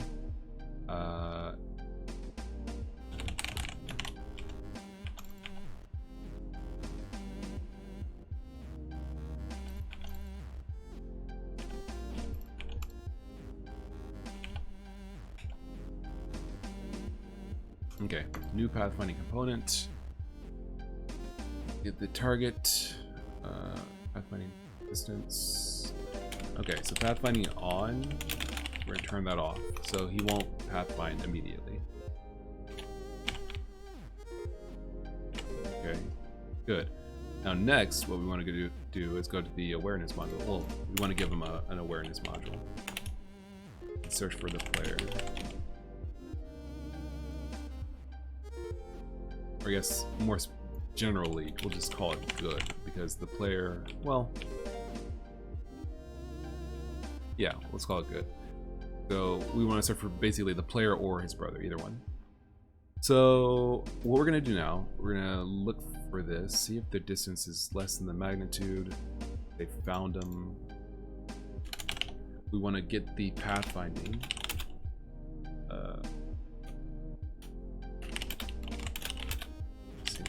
Object get component type path dot pathfinding component path nil path dot on is true path dot target equals obj. Okay, so that should basically make it so that when we get within range of him... Wait, no, because we don't just find the range.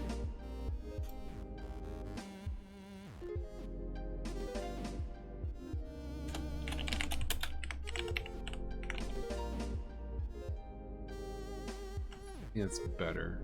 It's at the range to 256. Okay, so when we get close enough, he should kind of turn on. Oh, we never gave the player a tag. New tag. Good.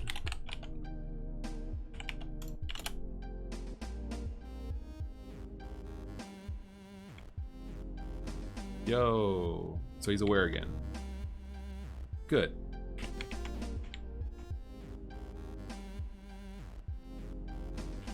Excellent. Now, here's the thing that's really why we did all this. We want to basically get a path, or I'm sorry, check to see if there's a straight line again between the player and the awareness module owning object, and if so, then it's aware. So let's go ahead and break it out from Pathfinding. This stuff here, we're just gonna grab that.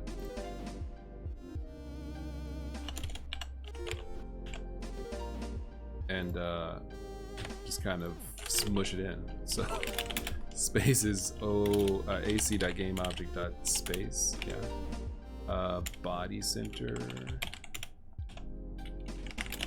is ac.gameObject. Or no.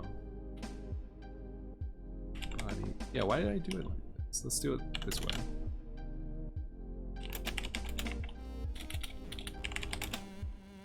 Let's keep this out. This should be over here. We don't need to put this here. Center 0. Body dot center 1.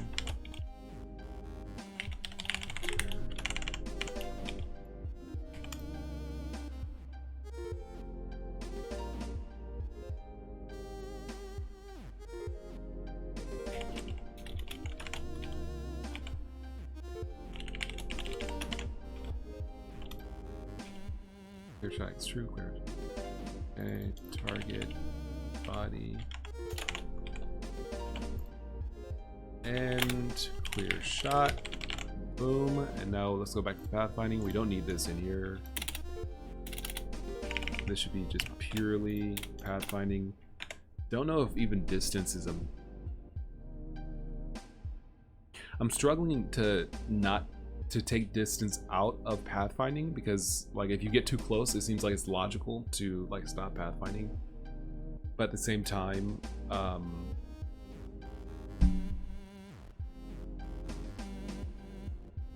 like there's no situation where the pathfinding should depend on distance.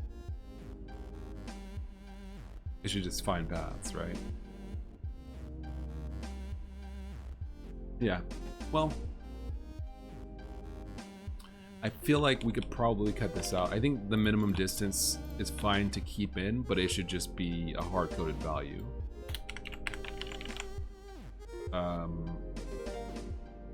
Or if it's less than that distance, then we just stop moving, essentially. So let's give that a shot. We don't need a minimum distance. We don't need a maximum distance. It's just going to pathfind constantly. What is the minimum distance is now an awareness module. I'm sorry, an awareness component feature, which is up here.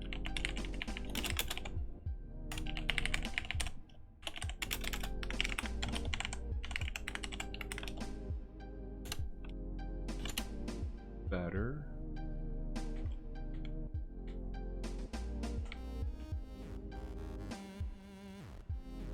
Okay. So once he has a clean shot at us, he should start walking toward me. There he goes. So it's not about just like, oh yeah, you know, I'm close enough. But once he sees me, then he starts coming after me. Excellent. Now, here, as insane as it is, let's keep going a little bit. I want to make it so that when he sees you, he says something. So like he basically like you know, let's say he's patrolling or whatever. If he sees you, then he says like an intruder and starts running toward you.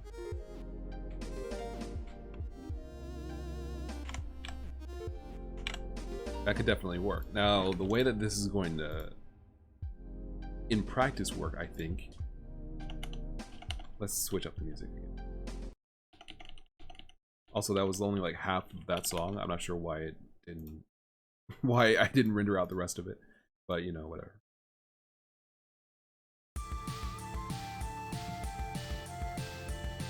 Tony Powell says it's gotta call it a night, but looking forward to your next stream. Have a good one, man. Thank you very much for coming through. Thank you. I appreciate it. And yeah, hopefully I'll see you next time. So, the thing that I'm thinking of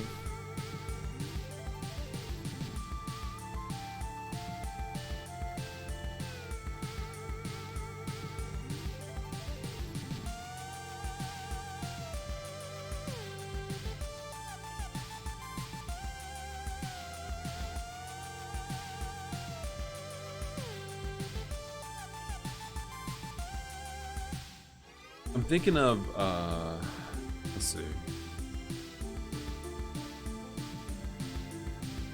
I'm thinking something I could do. Because basically what I want to do is make him say something when he sees you. Now, a way to approach that problem. Wait, didn't I? Hold on.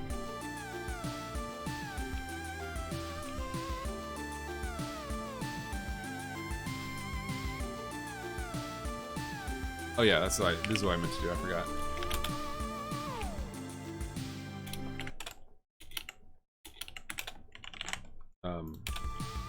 Loop it, thank you. I was about to say, like, what in the world? Hold on. Clear shot. Yeah, wait. We still want this in here. We just don't want the distance in there. So if you don't have a clear shot, or you do have a clear shot and the distance is greater than or equal to 8. Okay. Don't need minimum or maximum distance. Okay. Alright, so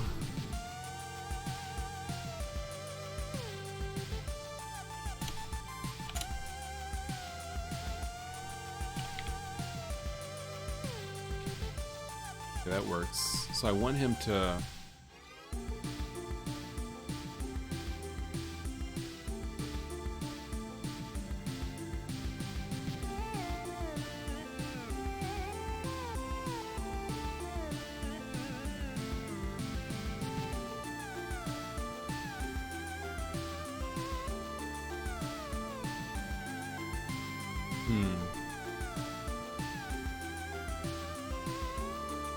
I'll have to think about this a little bit, because I feel like I probably can take the clear shot code out of this, out of the pathfinding, and put it into awareness, because it is here already. I just need to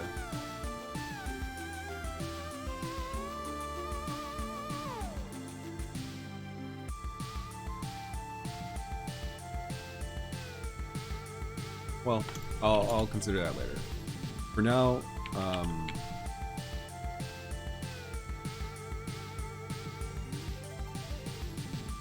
I'm thinking that we can make some hooks. That's what I was gonna say. Or that's yeah, that seems like the logical thing. I'm thinking that I can make a hook that basically gets called, a function pointer that gets called if it's not null. When an awareness component basically realizes like, oh, I've become aware. That way we could customize it for the enemy and make him say something. Let's give it a shot.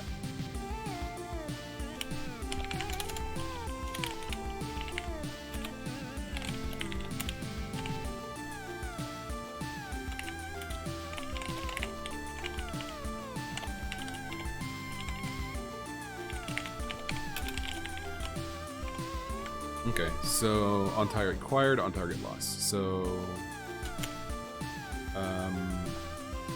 AC.onTarget acquired. If AC.onTarget acquired is not null, call it break. This is only if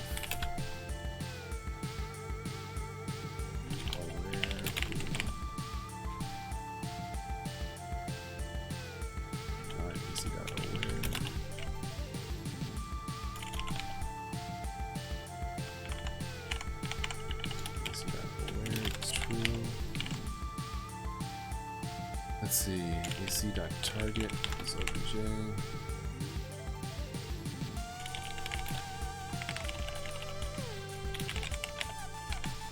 Target on target cost, okay.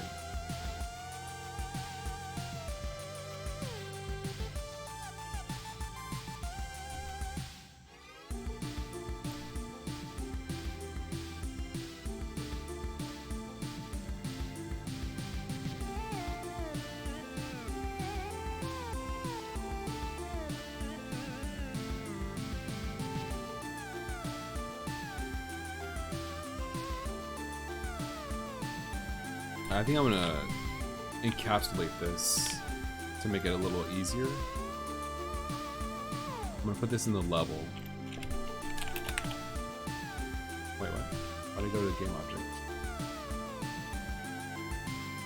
There we go. Let's see here.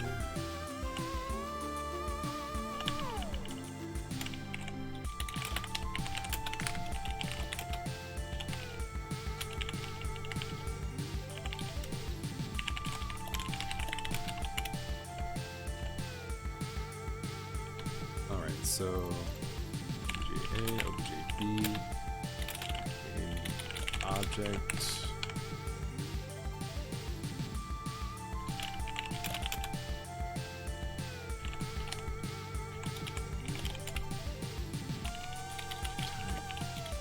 Body component.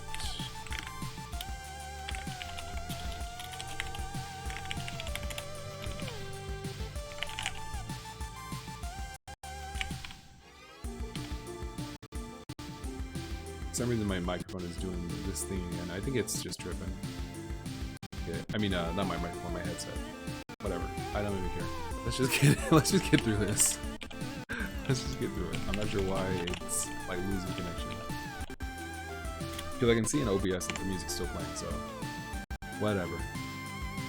I feel like it might be a little loud to bump it down. Alright, so we have body A, body B.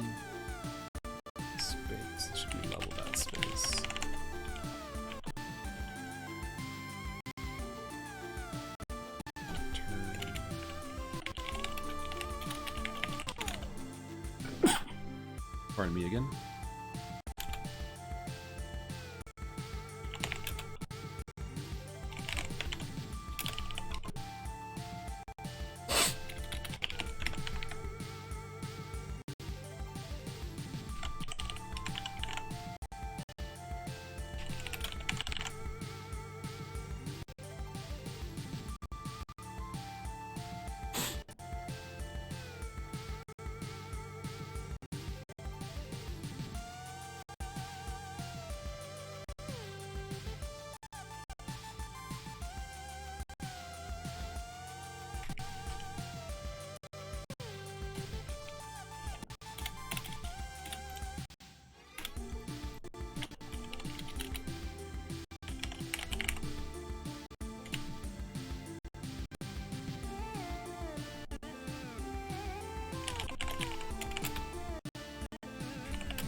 Okay, so target body, you don't need to know about the target's body. We actually don't really about our... Oh wait, we do.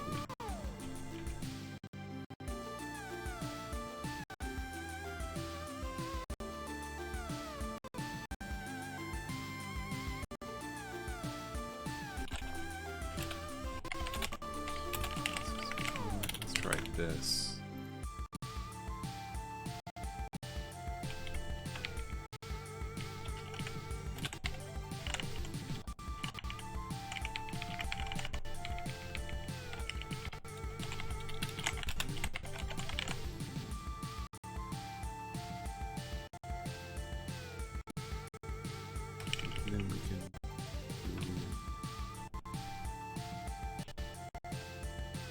Ruben says good night, Solar. Good night. Thank you very much for stopping by the stream. Always a pleasure. Oh, that's what I did. Always a pleasure to have people checking out my work and watching me do stuff. So thank you very much, and you have a nice night.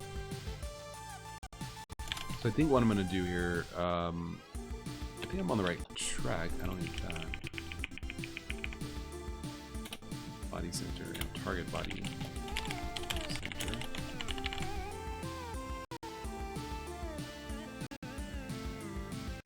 Oh, it's a vector. Oh, okay. So then...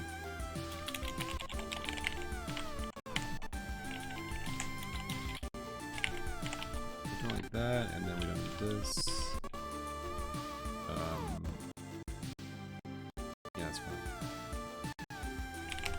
So, main, body center 0, body center 1, target center 0, target center 1.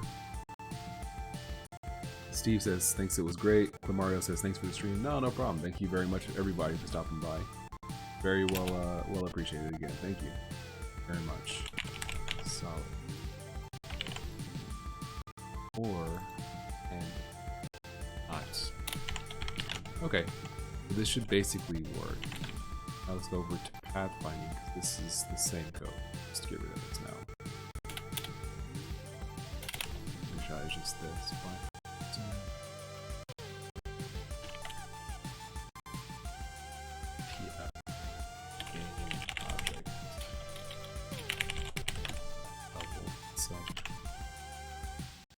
Solid.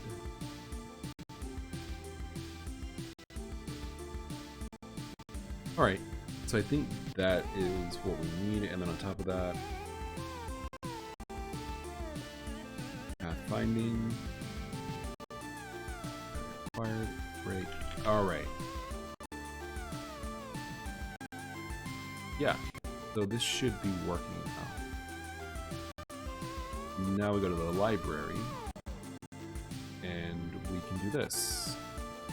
Awareness.on target acquired equals func.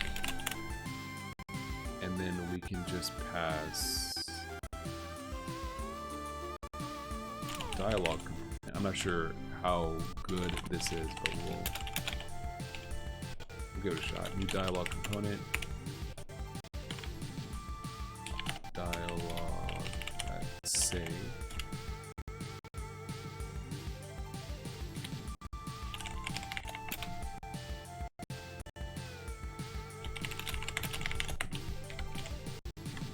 Alright, so all that work for very little payoff, but let's see if it actually does work.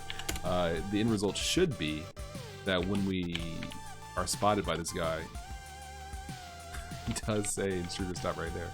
So it does kind of work, but it's not working correctly because somewhere along the lines I broke awareness. Let's see. Not self. CXCYC. Multi-space, multi-space. Clear shot true, clear shot false. Clear shot true. That definitely sounds correct. What about this?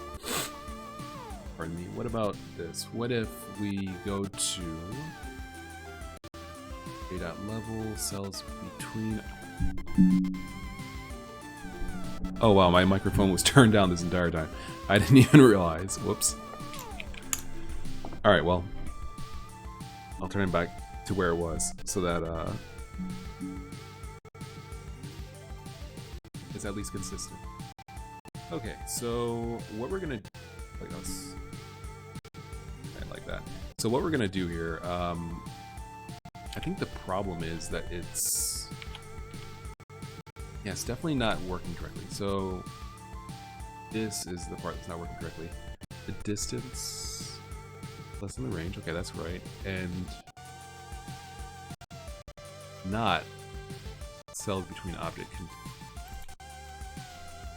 Body center, target center. Okay, so let's go ahead and see what this actually is.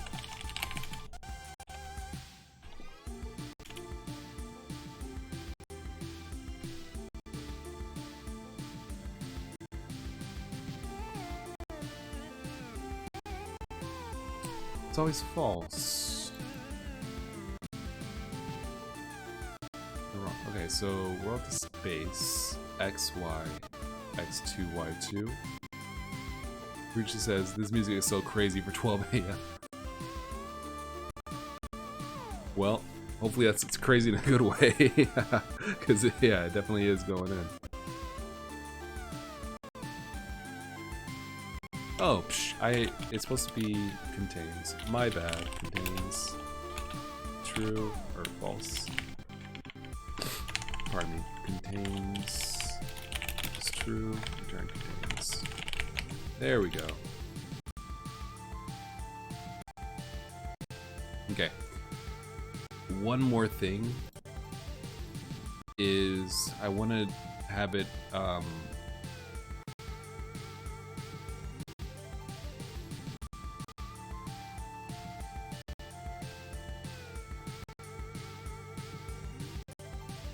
wait.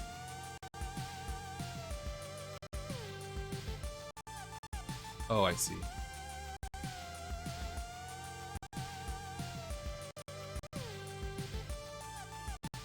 I'm thinking about basically the talking speed. I feel like that might be good. Let's add that talking speed multiplier. Plus 64. By default, it's 1, but we can modify that. This is going to be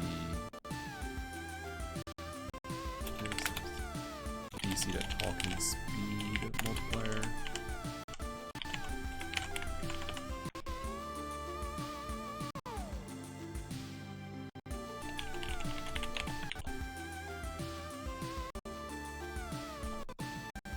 This, or no, this.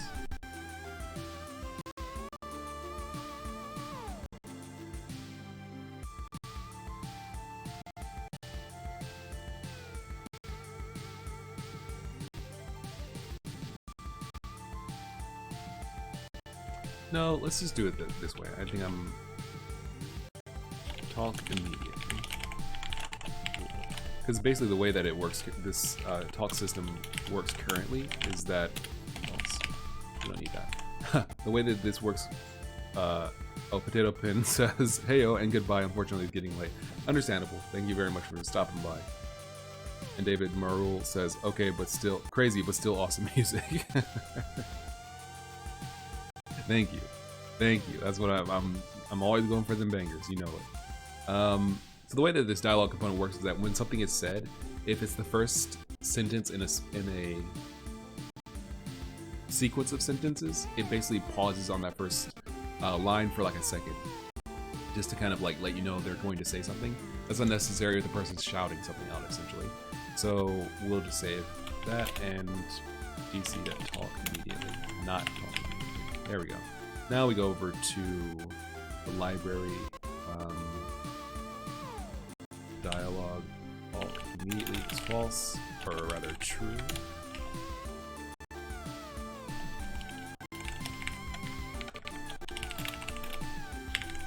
Okay, so now we should basically have everything working correctly. So here's you and your brother, you're walking around, you're talking. You cross this threshold right here, this dude will see you, he'll say intruders, in all caps. Intruders, stop right there.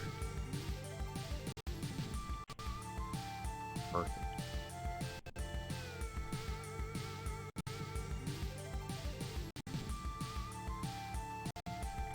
Okay, so it actually is working. It actually is working. It's not perfect, but it's definitely working.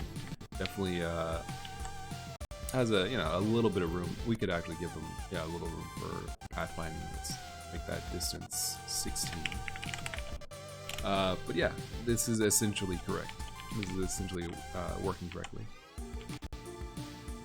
I don't think it actually applied it. There we go.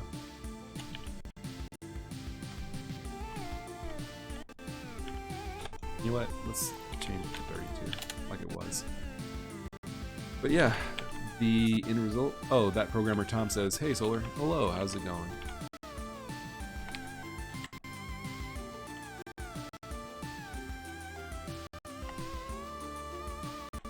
I feel like it's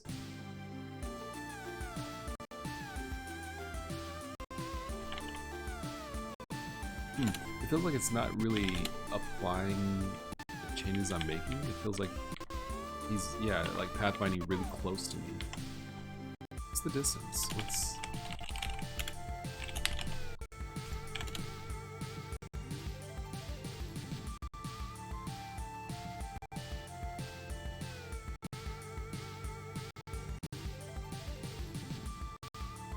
Oh, okay, whoops. If cells contain solid, or there we go, that's better. Okay. I was wondering what was going on. There we go. Now he's, yeah, much more leisurely about getting to me. We'll take that down to 8 again. I was wondering, like, why is he running, like, so close? That's too close. Let's. I think 16 is a nice solid center point. That programmer Tom says it's pretty good. Thank you. Is that your own engine with the Go language? Yeah, basically. This is I'm using Ebiton as a framework, and my own pathfinding, my own like object, like collision detection, and Lafrix. Somebody's GitHub repo for tiled map drawing and yeah, tile map drawing. So it's basically my own engine, but it's not, yeah, not quite my own engine entirely, but it's essentially my own engine. There we go. Now I wonder if it's possible. It's gonna be kind of tough to do it. But I'm wondering if it's possible to kind of shake my brother into. Oh, is he chasing my brother? He is chasing the brother. Okay, so I think. No. Okay, I'm trying to see like how, if it's possible for me to get the brother to be chased by the enemy. I don't think it is, but definitely feels like it might be able to be possible. So it's not perfect. There's definitely some things I need to work on, but it definitely is. It's definitely a start. I have to figure out exactly where I want to put stuff, like how close the enemy should stay to its target. I got to figure out, like, because that can change depending on which enemy is chasing the player. But I feel like But I feel like in general, this is a really solid. Yeah, this is a really solid start on this kind of a game. Like it's definitely shaping up, and it's definitely looking and feeling solid, I think, and kind of, you know, broken out properly so that it does work the way it should. We'll see once we get a little bit further in how things go, but I'm pretty happy with it currently. I think this is all pretty good. It's all shaping up. Well, I'm gonna call it there. I did a pretty good amount of work on this today, and hopefully we'll see some more progress next time around when I work on this again on stream. I think it'd be an interesting game, especially the early stuff. I think it's gonna shape up pretty well. Like, you know, between this stream and like a stream, let's say next month, I'm pretty sure this game is gonna look pretty good. Like it's gonna be pretty fun. So we'll see how it goes. Anyway, thank you very much for stopping by my stream, Ivan Solarloon. If you want to support my development, please feel free to do something like I leave in the description there. You know, itch.io, Bandcamp, whatever. Give me some bat on Brave, whatever you want to do. I'd appreciate it, and I'll catch you guys on the flip side next time with another stream, probably this coming week. So I'll be sure to leave a post on my YouTube channel, in like the community tab, as well as post on Twitter and on my Discord server to keep everybody up to date. Alrighty, thank you very much for stopping by. If you want to join the Discord server, I'll also put a link in the... I probably should have done this earlier, but, well, you know, I'm an imperfect human being. But yeah, if you want to join my Discord server to keep up to date on my stream schedule and everything like that, I'll be happy to leave a link in the description of this video. Just give me a couple seconds to do that. There we go, and there we go. All right. All right, well, thank you very much for watching. I've been SolarLoon, and I'll catch you guys on the flip side next time. Thank you. Goodbye.